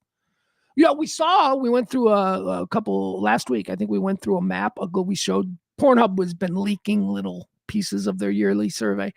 We went through a global, like a list of the globe, and it showed what search terms were most popular where. In the entirety of Russia and Eastern Europe was trans. Trans was their number 1 search term. And then finally at number 18, we get to big tits, blowjob, and gangbang rounds out the top 20. Yeah, 3 all-American porn categories right there. Good Christian porn categories. Big tits, blowjob, gangbang. All right. Let's see. What's the next category that we got? Most searched for porn stars. Let's see who the most searched for porn stars in 2025 on Pornhub is. And holy shit, it's a guy. What? What? Some dude, is he gay porn? Is getting, that's not possible. There's a lot of closeted dudes. If gay porn is the number one porn category, I gotta see, is Alex Adams a gay porn star? Okay, so is Alex Adams a gay porn star? Alex Adams gay porn videos. Watch Alex Adams gay porn videos for free here on Pornhub. I don't want to click it. I don't want to click it on this computer. What is Alex Adams known for? Okay, he's going to say gay porn. Alex Adams refers to several people, most commonly an actor known for independent films like Perfect Girl and Purgatory Comics, but also a writer, director, author of Tuesday. And even a historical American man, Madam Alex. The specific person depends on context. All right, it's not telling me. Oh, fuck. All right, I'm just going to click on his Pornhub page. I am older than 18. Hey, let me share this for you guys. Because I know you guys are like, he doesn't watch porn. Look at this. My first time on Pornhub here. Hold on. How do I share that? They're going to make... No, never mind. I don't want to do that. I don't want to do that because I don't want to show you porn on this stream. But there you go. Look at that. Look at me. Welcome to Pornhub. All right. I'm going to stop sharing because I want to see if he's gay porn or not.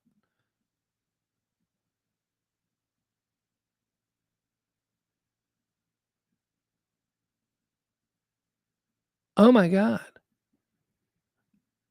The number one porn star in the world does gay porn. Oh, wait, he does both. Oh my God. Oh, I don't know what to make of this. The number one searched porn star on Pornhub around the globe is a guy who does girls and guys. What? 3,498,855,737 times people have searched for Alex Adams. What's he look like, right? We got to see what he looks like. There's got to be a picture. You guys got to see this guy. How is he not? He's not even good looking. Oh my God, this is a shock. I mean, where's Riley Reid, right? Isn't she like Alex Adams? I know we're long past the days of Jesse Jane, and hell, all the ones that I used to interview on the radio are dead now. No, that's not true. Some of them are still out there, and they're very nice people. Alex Adams, porn star. Let's see. Don't give me dirty pictures. Just show me a picture of him that I can share with my audience. Hold on.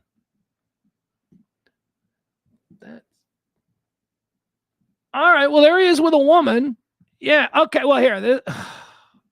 Is this okay? Yeah, that's him. All right. Here you go. This is the world's number one porn star for 2025. Boom. There you go. And apparently he goes both ways. Look at him. I've never even seen him before. Well, I'm not a prude. I mean, I look at porn. I'm seeing porn, but I don't even know who this is. And he's number one. Well, there he is again. All right, he's with a woman there. All right, so there you have it. There's more women. All right, now we're seeing him with more women. Alex Adams' birthday is January 10th. There he is with a woman. Well, I don't know who that looks like. I don't know what. All right, now we're getting into the weeds here. Anyway, that's shocking. That a dude who apparently does gay porn and straight porn is the number one porn star in the world. He's followed up by someone. Let's go back to it.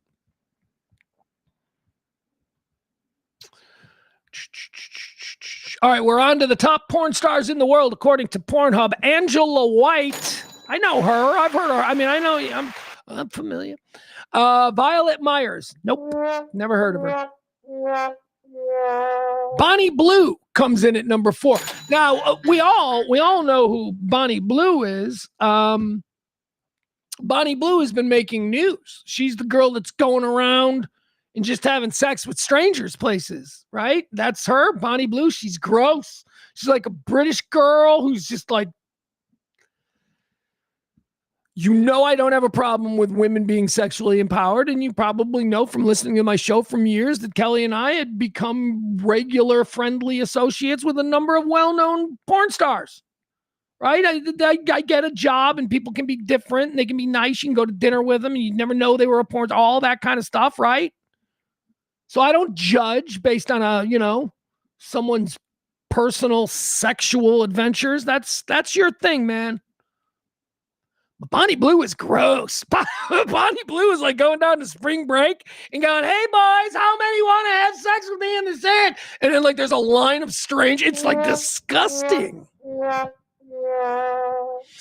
All right. Alex Adams, Angela White, Violet Myers, Bonnie Blue, Lana Rhodes, Lily Phillips, Johnny Sins. There are two men. There are two male, back in the days when we knew about porn, when we were doing porn or having porn stars on the show, and they were big advertisers. I'm sorry. We had a young male demo, and, there was advertisers. So, but back then, men made nothing. I knew a number of dude porn stars because a lot of dude porn stars were boyfriends of the porn stars that were more famous that we were having into interviews. So I met a lot of dude porn stars, and the consensus was there was no future in adult film for dudes. It didn't matter who the guy was. Now here we are in 2025, and in the top 10, there are two men. Two men are being specifically sought out on Pornhub because people are interested in their porn content. That's a change. That's a change. And now here's what I think, too. I don't think that this is an example of women. I don't think it's women who are going, oh, I really like this male porn star. I don't think that's it. Because this Alex guy who's number one is not an attractive man. I mean, he's fine, but he's not like Brad Pitt. And you would think that if there was a male porn star who looked like Brad Pitt, that would be someone that women would search. But I don't believe women are searching, Alex. Here's what I think it is. I think the reason guys like Alex Adams is number one and Johnny Sins is number 1, 2, 3, 4, 5, 6, 7 is number 7. I think that's because of the people they're having sex with. I think they might have just a really good sort of assembly line or factory line of new porn stars, because that's the thing. Guys like to discover the new porn stars, and if that's what these dudes do, I think that's probably it. I think they probably break in new porn stars, and that's why they're so popular. So people aren't necessarily searching for them, but they're searching for the people they're having sex with to discover new. Anyway, why am I so smart on a subject that can absolutely bring me nothing? That was a brilliant breakdown. I think that is how people are motivated and why Alex Adams is number one. It's not women. See, like that's not. It's not that, oh, women are now suddenly the most on Pornhub. They're not. They're not. And we see that in other numbers. It's all men. It's all men. Some women. There's a lot of women, but it's all men. All right, let's go. Some other names. Number 1, Alex Adams. Number 2, Angela White. Number 3, Violet Myers. Number 4, Bonnie Blue. Number 5, Lana Rhodes. Number 6, Lily Phillips. Number 7, Johnny Sins. Number 8, Ava Elfie. Number 9, Abella Danger. And number 10, Lexi Luna. You got to get to number 12 before you get a name I recognize. Number 12, Riley Reed. Ray Lil Black, Mia Malkova, Natasha Nice, Alina Angel, Blake Blossom, Martina Smeraldi, Brandy Love. I know Brandy Love. She's a big old popular MILF porn chick. She used to be a stripper. Brandy Love. What's her story? She's got an interesting story. Anyway, never mind. All right, that's it. Never mind. We don't need any more. We don't. Corey Chase. There you go. There's another name that I recognize. Corey Chase is the last one on this list. Corey Chase, I know because she was in Billions. I don't know if you ever saw the TV show Billions. But Wags, who was one of my favorite characters on Billions, Wags had an obsession with porn star Corey Chase. And because they were all billionaires, they got her to come and have sex with him. Anyway. Corey Chase. Amateur models, I don't care about amateur. I don't even know what an amateur model is compared to a porn star. What you mean you're making a distinction between people who have sex on camera? There's like one is a professional and the other's an amateur? Okay. Let's see here. United States. These are the most searched terms here in the United States. Now, word to the wise, there are great portions of the United States that do not have access to Pornhub. It's all the MAGA states. It's all the MAGA states.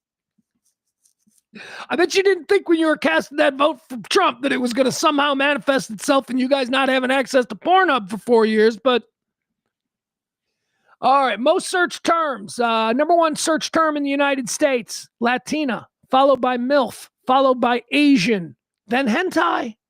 Hentai in the United States comes in 1, 2, 3, 4, but it's not number one like it is in the overall global. Lesbian is number 5. Ebony is number 6. Cream pie is number 7. Big ass is number 8. Threesome is number 9. Stepmom is number 10. There you go. Stepmom was number 10 in the global list, too. Pretty consistent, I guess, globally, people being attracted to the women their dads marry or whatever.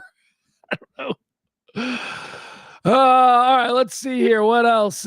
Cheating trend. Okay, I don't want to go through all these. What is ASM? Oh, pegging. What? Pegging made the list in America. Okay. Never mind. We're not going to go into it. You want to find out what pegging is? You just look it up. United States top relative searches. All right, so this is interesting. All right, let's look at this now. This is, you see all the gray areas? All the gray areas are all the states that have freedom. They're all the states that are really big on freedom, and they don't have access to Pornhub. Let's see here. So let's go through it. Now, this is very concerning. Up here in the Pacific Northwest, we're looking at Washington and Oregon. And the two top search for terms for Washington and Oregon, horny grandma, which can't be true. That just can't be true. And Washington, pegging. All right. Now, did you do what I said? Did you look up pegging? Because I told you I knew it was going to come in handy. Yeah. So in the state of Washington, the number one search term on Pornhub is pegging. Looking at you, what's going on, Seattle? what's going on, man? All right, let's move down. California is Latina amateur. In Nevada, the number one search term on Pornhub is Las Vegas. That's weird. I don't know what that even means. New Mexico, the number one search term is real wife. Real wife. I'm looking for my real wife. Is she on here? I don't even know what that means. Colorado's Native American. I didn't even know that was a category. Louisiana, number one search term in Louisiana is thick. THICC. Thick. That's that new sexual term to describe fat girls. The sexy fat girls. That's, again, I come from the 90s, man. I come from the 80s and the 90s. This is before we all decided, I guess I wasn't at the meeting, but we all decided that big fat butts were now a thing and we were good with them. But back, when I was coming of age, big fat butt was something that a big fat person had. And so we liked designer jeans, tight little asses and the designer jeans. And here I am as a girl. That's still what I'm into. So the THICC, the thick thing where a girl it's like Kim Kardashian. It's like she doesn't look like a fat girl really from like the boobs up, other than she's got big boobs. But she doesn't look, she's kind of like, she's got shoulders are thin, but big boobs and then like an hourglass. But then a giant butt and huge thighs. That's thick. People like that down there in Louisiana. Missouri, the number one term in Missouri is boner. That's when you go to Pornhub, someone in Springfield, Missouri, going to Pornhub and just entering in boner. What do you even get when what even happens if you enter boner into Pornhub? Go ahead, try it. If you're at work on a work computer, whatever, I don't care. Illinois. Here I am in Illinois, and this is as upsetting as Oregon's horny grandma. Illinois, the number one search term is hairy armpits. No. What? Hairy armpit? I don't believe any of these. I don't believe these. I'm sorry. There is no way Who's into hairy armpits? It's disgusting. See, again, this goes back to my childhood. I was traumatized by hairy armpits. I remember I'm sitting there, I'm watching MTV, and it's 99 Red Balloons. Nina. 99 red balloons. La, da, da, da, da, da, da, da. And so I'm watching this like German band, this West German band or singer. I don't know. It was a full band, but I guess the band was called Nina. And it was a girl singer, so maybe it was just a girl singer. I don't know. But I'm watching this Nina, and she's dancing, and she's West German, which makes her kind of like Euro exotic to my 13, 14-year-old ass. And I'm watching her, and I'm like, oh, she's kind of attractive. I think I kind of like her. And then at some point in the damn song, Nina goes like this, 99 love balloons. And whap, and whap. And it's just like fucking hairy armpits. And I remember as a 14-year-old going, no! I can't handle hairy armpits, man. So I'm calling foul on Pornhub saying that hairy armpits is the number one search term for residents of Illinois on Pornhub. Wisconsin's got sloppy. Minnesota's got anal beads. Iowa, our buddy Jeff out there in the cornfields of Iowa, Amish is the number one Pornhub search term. Michigan's got POG. You know what a POG is? POG's good. I would like to have POG. POG is good. POG stands for professional athlete's wife or girlfriend.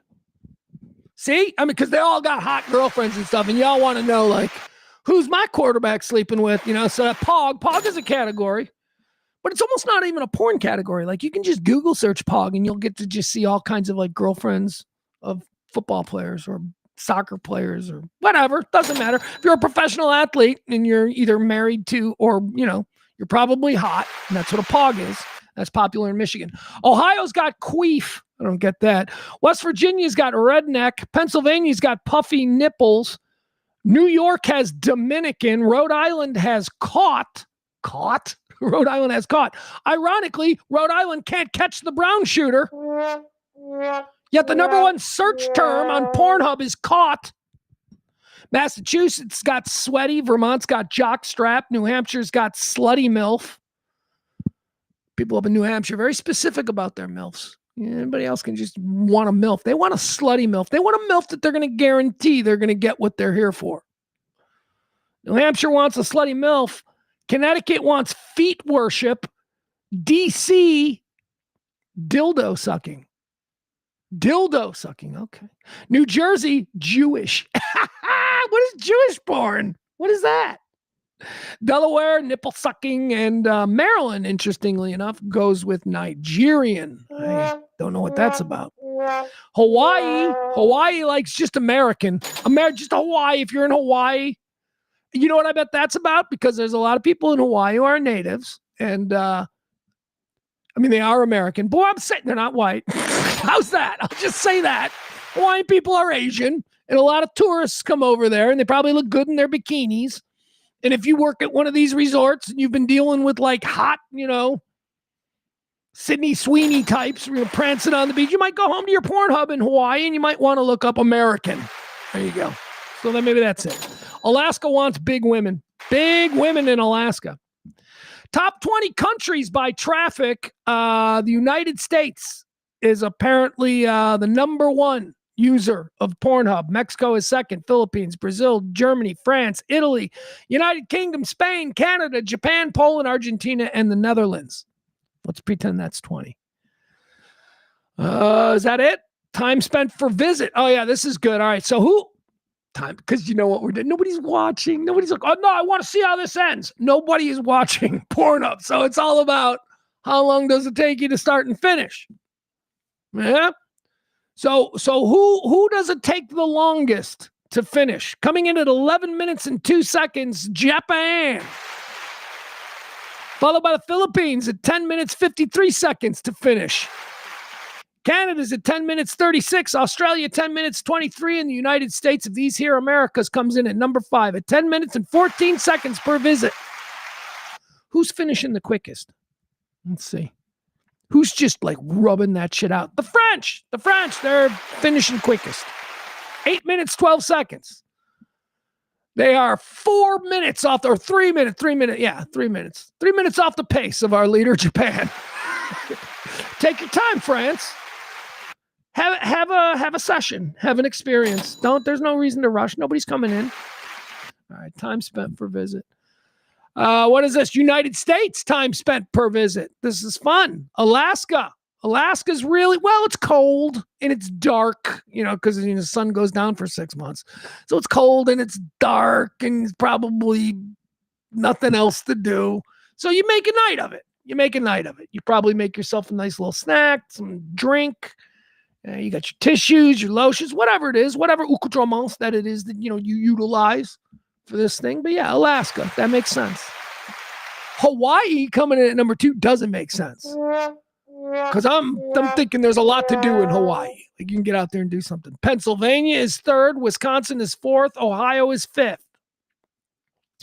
Who comes in last? Who's doing it the quickest here in America? Where's Illinois? I don't even see my state listed. Alaska, Hawaii, Pennsylvania, Wisconsin, Ohio, California, Minnesota, Rhode Island, Missouri, Colorado, Louisiana, West Virginia, Maryland, District of Columbia, New Hampshire, Vermont, Maine, New Mexico, Iowa, and Oregon. I do not see Illinois. But it's Oregon and Iowa. Oh my God. Oregon is doing it the quickest. All right, hold on. Wait a second. Oregon is rubbing it out quickest. Now let's go back to the map and see what Oregon is rubbing it out quickest to. Horny grandma. Oh my God. Oregon isn't just into horny grandma. Oregon is really into horny grandma. Oregon is like rubbing it out quicker and finishing quicker to horny grandma. That is crazy. So you got to draw these lines. See, we're doing extended study on the subject. So Oregon completes their visit to Pornhub quicker than anyone else.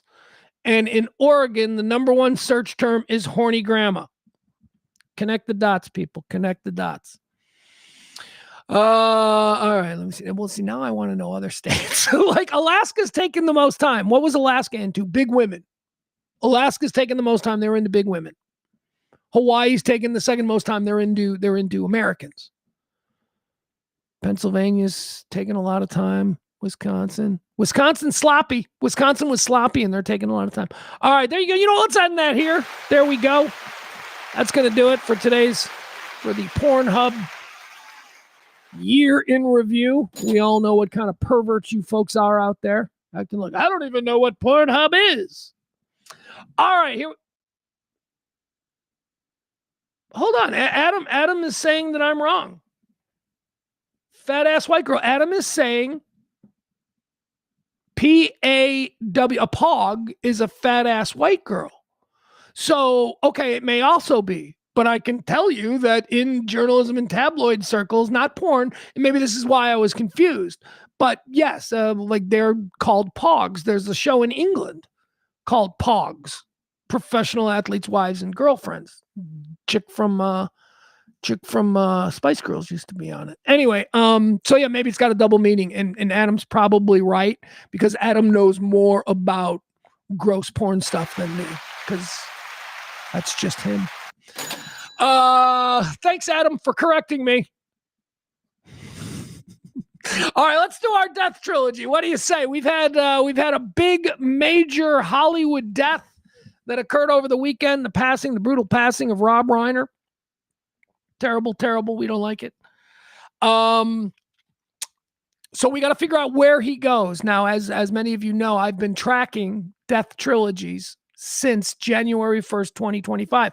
I wanted to dedicate an entire year to figuring out how many death trilogies do we have? How many celebrities are actually dying? And who's the first and who's the last? Why did I feel compelled to do this? I don't know, content. I figured it could be something that from time to time we could check in on. You may remember the first death trilogy of 2025. It began on January 1st with the passing of Wayne Osmond. Wayne Osmond, of course, of the Osmond brothers. He was joined in his timeshare for eternity. It's not even a timeshare.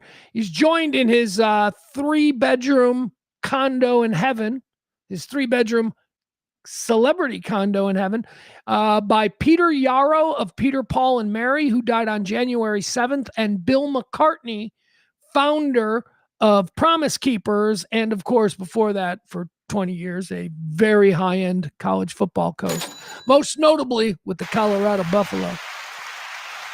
Bill McCartney, Peter Yarrow, and Wayne Osmond. They were the first death trilogy of 2025. They were quickly followed by David Lynch, Joan Plowright, and Bob Uecker. Okay, there you go. All right, so that's how the year started with those two. Now we're coming up on the end. This is the final month. We've only got a couple of weeks left now to finalize whatever our 2025 celebrity death trilogy is. Celebrities die in threes. I believe this is on purpose. Up in heaven, they've got an accounting department, and they're like, look, if all the celebrities have to go in their own wing of heaven, then can we just at least get 3 of them to move in at the same time? I believe that was the deal made by, I don't know, the bureaucrats in heaven and God or whomever. So, okay, so let's see. How many death trilogies do we have this year? Let me see. What would this be? Let me come all the way down to the bottom. I'm scrolling. Oh, wow. Wow. All right, guys, look at this. We have completed, as of December the 16th, 2025, we have completed 29 celebrity death trilogies.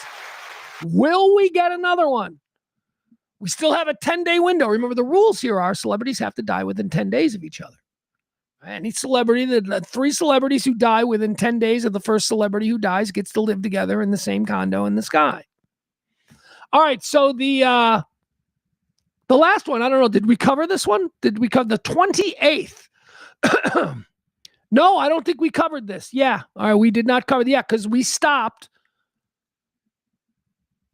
We stopped with Jimmy Cliff, Fuzzy Zeller, and Sir Tom Stoppard. That was the 27th death trilogy of the year. Jimmy Cliff, Jamaican reggae singer, Fuzzy Zeller, American golfer, and Sir Tom Stoppard, who, created Shakespeare in Love and Empire of the Sun and Rosencrantz and Guildenstern. He's a sir, so he's important. So there you go. That was the 27th trilogy. Jimmy Cliff, Fuzzy Zeller, and Sir Tom Stoppard have to live together. Be interesting. I want to eavesdrop on some of the conversations between Fuzzy Zeller and Jimmy Cliff. I'm wondering if they're going to be compatible. All right, the 28th, we actually had one. We didn't even mention any of these people, but on the 28th, we have the 28th, death trilogy of the year. On December the 1st, we lost Eldon Campbell. I didn't even know this. I didn't even know. Eldon Campbell's my age. Eldon Campbell passed away. I have LA Laker, pro basketball player. He was a Piston. Probably played for a couple of other teams. Eldon Campbell was a big name NBA player for a period of time. Eldon Campbell, dead on December the 1st. Well, no, we don't want to do that. That's terrible. All right, so the 28th death trilogy begins with Eldon Campbell. Who is Eldon Campbell going to be living with? Well, he's going to live on December 3rd. The world lost Steve Cropper. Steve Cropper, who's 84 years old, American Hall of Fame guitarist. Booker T and the MGs. He wrote In the Midnight Hour. He played with the Blues Brothers. He was in the Blues Brothers, wasn't he? Guitar, Steve. Isn't that Steve Cropper? Yeah, Steve Cropper. Steve Cropper, man, is one of the great American musicians and bluesmen and guitar players. Steve Cropper, Donald Duck Dunn. I'm trying to name the Blues Brothers band because what they did with the Blues Brothers, Dan Aykroyd and John Belushi, they needed a backing band. So you know what they did? They said, wow, wouldn't it be great if we could just get the MGs? Booker T and the MGs. I don't know if you know who they are, but they're like a great, well, of course, Green Onions. Come on, look it up. Anyway, Booker T and the MGs, like, wouldn't it be great if we get the MGs? And they did. Booker T's band is the Blues Brothers band. Anyway, Steve Cropper passed away on December the 3rd. I saw some attention given to him, but I don't know. I don't know if he got his full due. Eldon Campbell on December the 1st. Steve Cropper of Booker T and the MGs on December the 3rd. And then on December the 6th, Tom Hicks. Tom Hicks, ladies and gentlemen. Now, for those of us in Dallas, we all know Tom Hicks is the former owner of the Rangers. Tom Hicks is the guy who lives right there. I visit Walnut Hill in the Tollway. He lives right there at Walnut Hill in the Tollway in a big, giant $120 million mansion. At one point, it was the most expensive home in America. And he's got basically a guest house. And if you look at it via satellite, you look at his guest house, and it's not really a guest house, but it's on his property. Yeah, that's where President George W. Bush lives. like George W. Bush is basically like Kato Kalinin on Tom Hicks's property there at Walnut Hill in the Tollway. You can look it up on a map. Yeah, I'll show it here. Okay. All right, fine. Spend a little time doing this. Now, where's maps? How do I get to maps? All right, we'll do this. Yeah. Google Maps. Let's say Walnut in the Tollway. Actually, I don't need to even do Walnut in the Tollway. I can just go to it. All right, here we go. Boom, boom, boom. Let's pull this up. Here. Yeah. Tom Hicks, he rounds it out. Billionaire. He's one of the reasons that radio sucks now. He's one of the guys behind the formation of Clear Channel and buying up all those radio stations and then syndicating everything and killing local radio and all of that. That's him. That's him. Tom Hicks. All right, here we go. Okay, I want to show you this. I always thought this was pretty funny. All right, where's the tollway here as we move in on Dallas? Just show me. All right, here's downtown. Where's Love Field? Where's Love Field? Oh, that sucks. All right, here we go. Here's the tollway. Dallas North Tollway. That's Lemon. Let's get in here a little bit. Mockingbird. Okay, we're further north of here. What is this? Lovers? No, it ain't Lovers. I think it's Walnut Hill. Is it Walnut Hill? Is that it? That's Northwest Highway. Yeah, no, that's not it. All right, hold on. No, this is no fun for anybody. Is this Walnut Hill? If this isn't Walnut Hill, I'm giving up. All right, it is. It's Walnut Hill. All right, here we go. All right. So this is where it's Tom Hicks's mansion. Is this it? Boop, boop, boop, boop, boop. Hold on. This all looks different now. Like all this is new. What is all of this over here? By the way, folks who are uninitiated. Yeah, these are mansions. These are like billionaire mansions. Wait. This is all they've done. All right, never mind. I'm wrong. It's all changed now. It looks like the Hicks property is undergoing like major renovations, but that shouldn't stop us. This is the Hicks house. This is it. Yeah, all right, this right here. Look at this fucking thing. So this is Tom Hicks's house, right? He's the owner of the Texas Rangers and Liverpool and the Premier League and a whole bunch of other things. Like this is Bush's house. Like, I think this is Bush's house, maybe, or is this Bush's house? I don't know, whatever, but it's like in the backyard. My point is, Tom Hicks, he died on December the 6th, and he'll be living forever in a condo in the sky with Steve Cropper and NBA star Eldon Campbell. That was your 28th death trilogy of 2025. Now, as I said, we do have a fully completed death trilogy now. And would you believe that Rob Reiner didn't finish it? Yeah. We've had a bunch of celebrity deaths in the last 72 hours. And Rob Reiner is in his condo in the sky. He died on December the 14th. Rob Reiner. He was the first in. He started a new one. But he was quickly followed also on December 14th by Anthony Geary. As was mentioned yesterday on the show, Luke from General Hospital. Luke and Laura. Do you guys remember how famous they were? They were a daytime soap opera couple in like 1986. That was like the biggest thing in all of television. Forget about primetime TV. For a year or two, General Hospital's Luke and Laura were freaking a phenomenon. And that's who Anthony Geary was. Anthony Geary, 78 years old, American actor. He died during complications from surgery. So we should give him, I promised yesterday that we would give him his flowers. All right, let's see if we get a look at him. Just boom, boom, boom, boom. He it's wild how people, like when I think of him as a young man with curly hair, right? He wasn't like your traditional leading man, handsome or anything, but he was, women loved him. All right, hold on. Let's see if we get a look at him.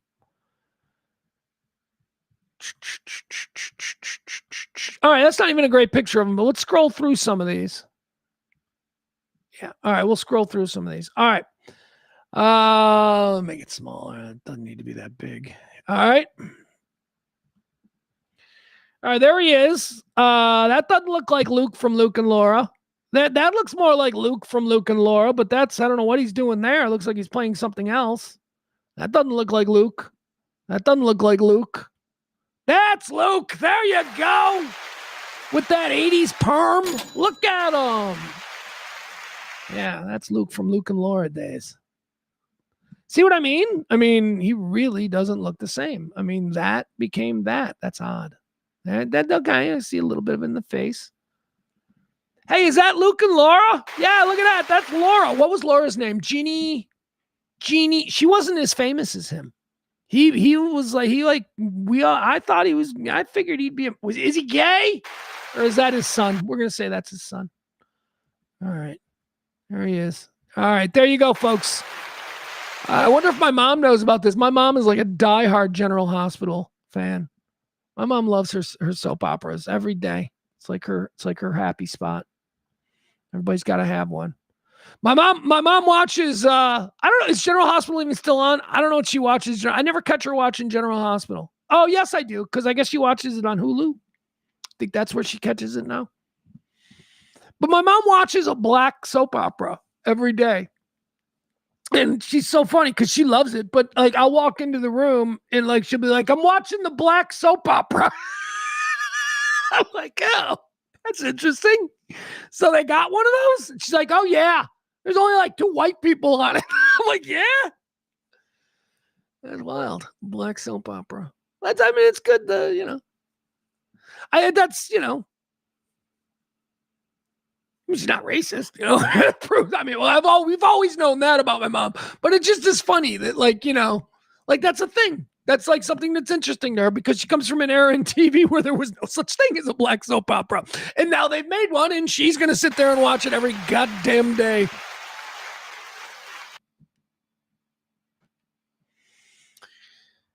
It reminds me of my first wife. Do you guys remember there used to be a show that was on at like 10:30. Do you remember Studs? Remember Studs? And then Change of Heart? Yes, it was Change of Heart. It was because it was Jagger's show. Maybe you guys remember Jagger from...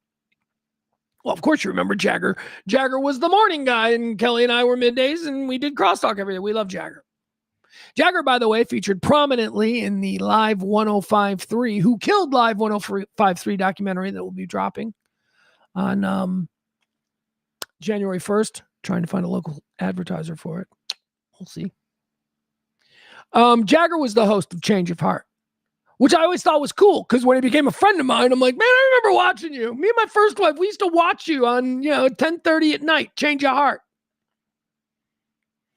But I remember my first wife. My first wife loved the show, but she was always upset when it was a black couple. Not because she's racist, because she's definitely not. She's like a super lib, my first wife.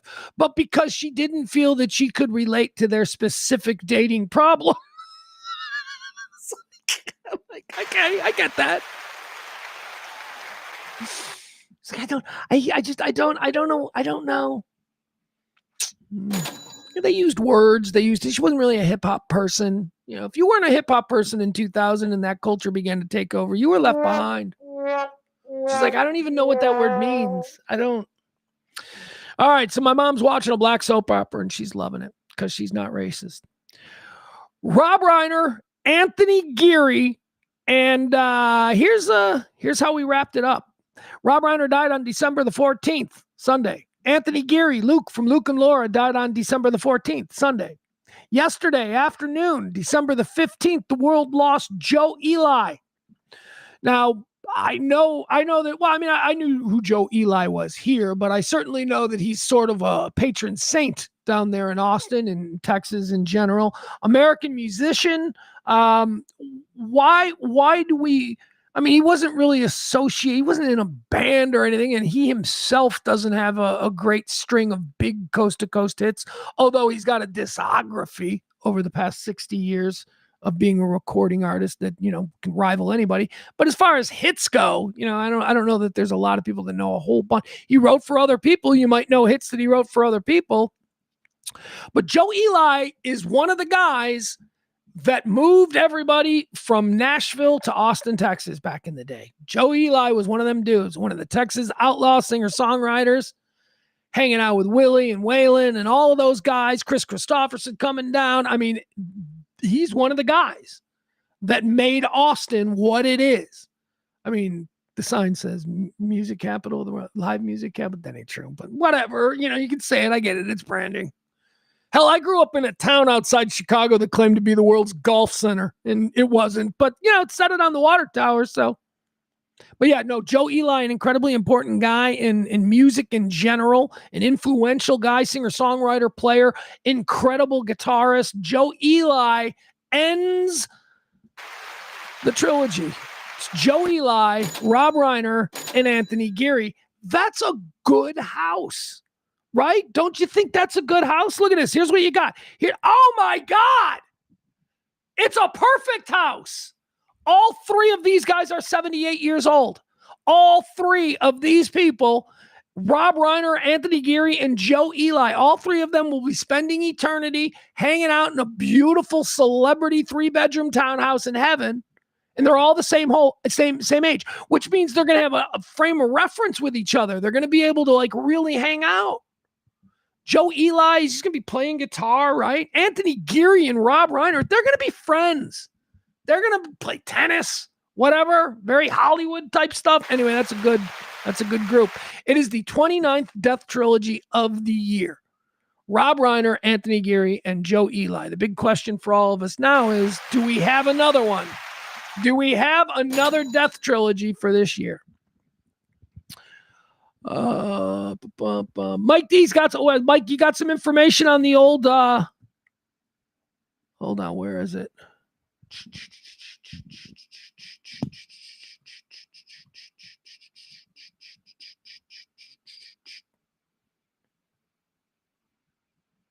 Yeah, thank you, April. I'll see that. The mansion was sold. Major changes. Mike D, are we talking about Tom Hicks's place? Is that why it looked so jacked up on because I guess it was years ago when it was just that whole corner and it was this crazy giant big piece of property. But now it looks like they're building a high school in what used to be the front yard of Tom Hicks's house. Oh, Maddie or April. Did April ask the question? April asked the question, would Rob Reiner's wife be in the house too? No. She's not a celebrity. She doesn't get to go to that. I mean, I know she photographed Trump. She's not a celebrity. Sorry, Michelle Reiner does not get to spend eternity with her husband. Her husband will be spending eternity with Joe Eli and Anthony Geary from General Hospital. Does that sound harsh? Let me tell you why it's not harsh. Marriage, earthbound love, that is confined to this plane of existence. When we go off, whatever is next, I don't know what I'm talking about. I don't know.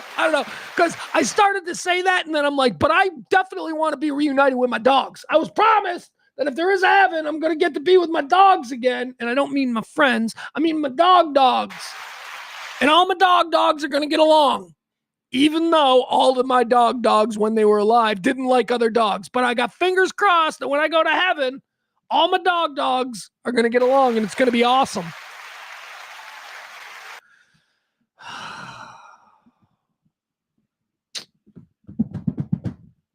We're out of show. Sorry, we're out of show. Yeah, Maddie, it does suck. But, they might, look at this. They might run into each other again in heaven. How about that? I don't know how it works. I'm just freeballing. Honestly, It's funny because I have been dead, right? I told you about that. Died on the table. They brought me back. I have been dead. Nothing. Don't remember anything. I woke up. They're like, you were dead. I'm like, really? Well, it's not encouraging because it was all dark. I don't remember anything. I just slept. I mean, I should be an expert since I have been dead, but I don't know the rules. I really don't know. I just assume that if there's a celebrity wing only for celebrities who must live together, that does not include their wives. Maybe there's a whole wing for, that's probably it. There's probably a whole wing for celebrity others, and they can live together. Like maybe Rob Reiner's wife is now going to move in with Gene Hackman's wife. You know, something like they'll be like, hey, hi. You know, I don't know. Did they ever work together? Gene Hackman ever do a Rob Reiner film? I don't know. There might be. It's all very difficult. All right, guys, I think that's it. One more time, we want to thank Amy. Amy is the reason for the season. Not Jesus, Amy. Amy, she made this show possible, so thank you so much, Amy. Amy gave us a wonderful tip. She powered the show through today. Who's going to do it for tomorrow? So help us out every day. It's talk radio for normal people. Like, follow, subscribe, do all of that stuff. But most of all, if you can, drop a little something, please, in our tin. Out here shaking my can.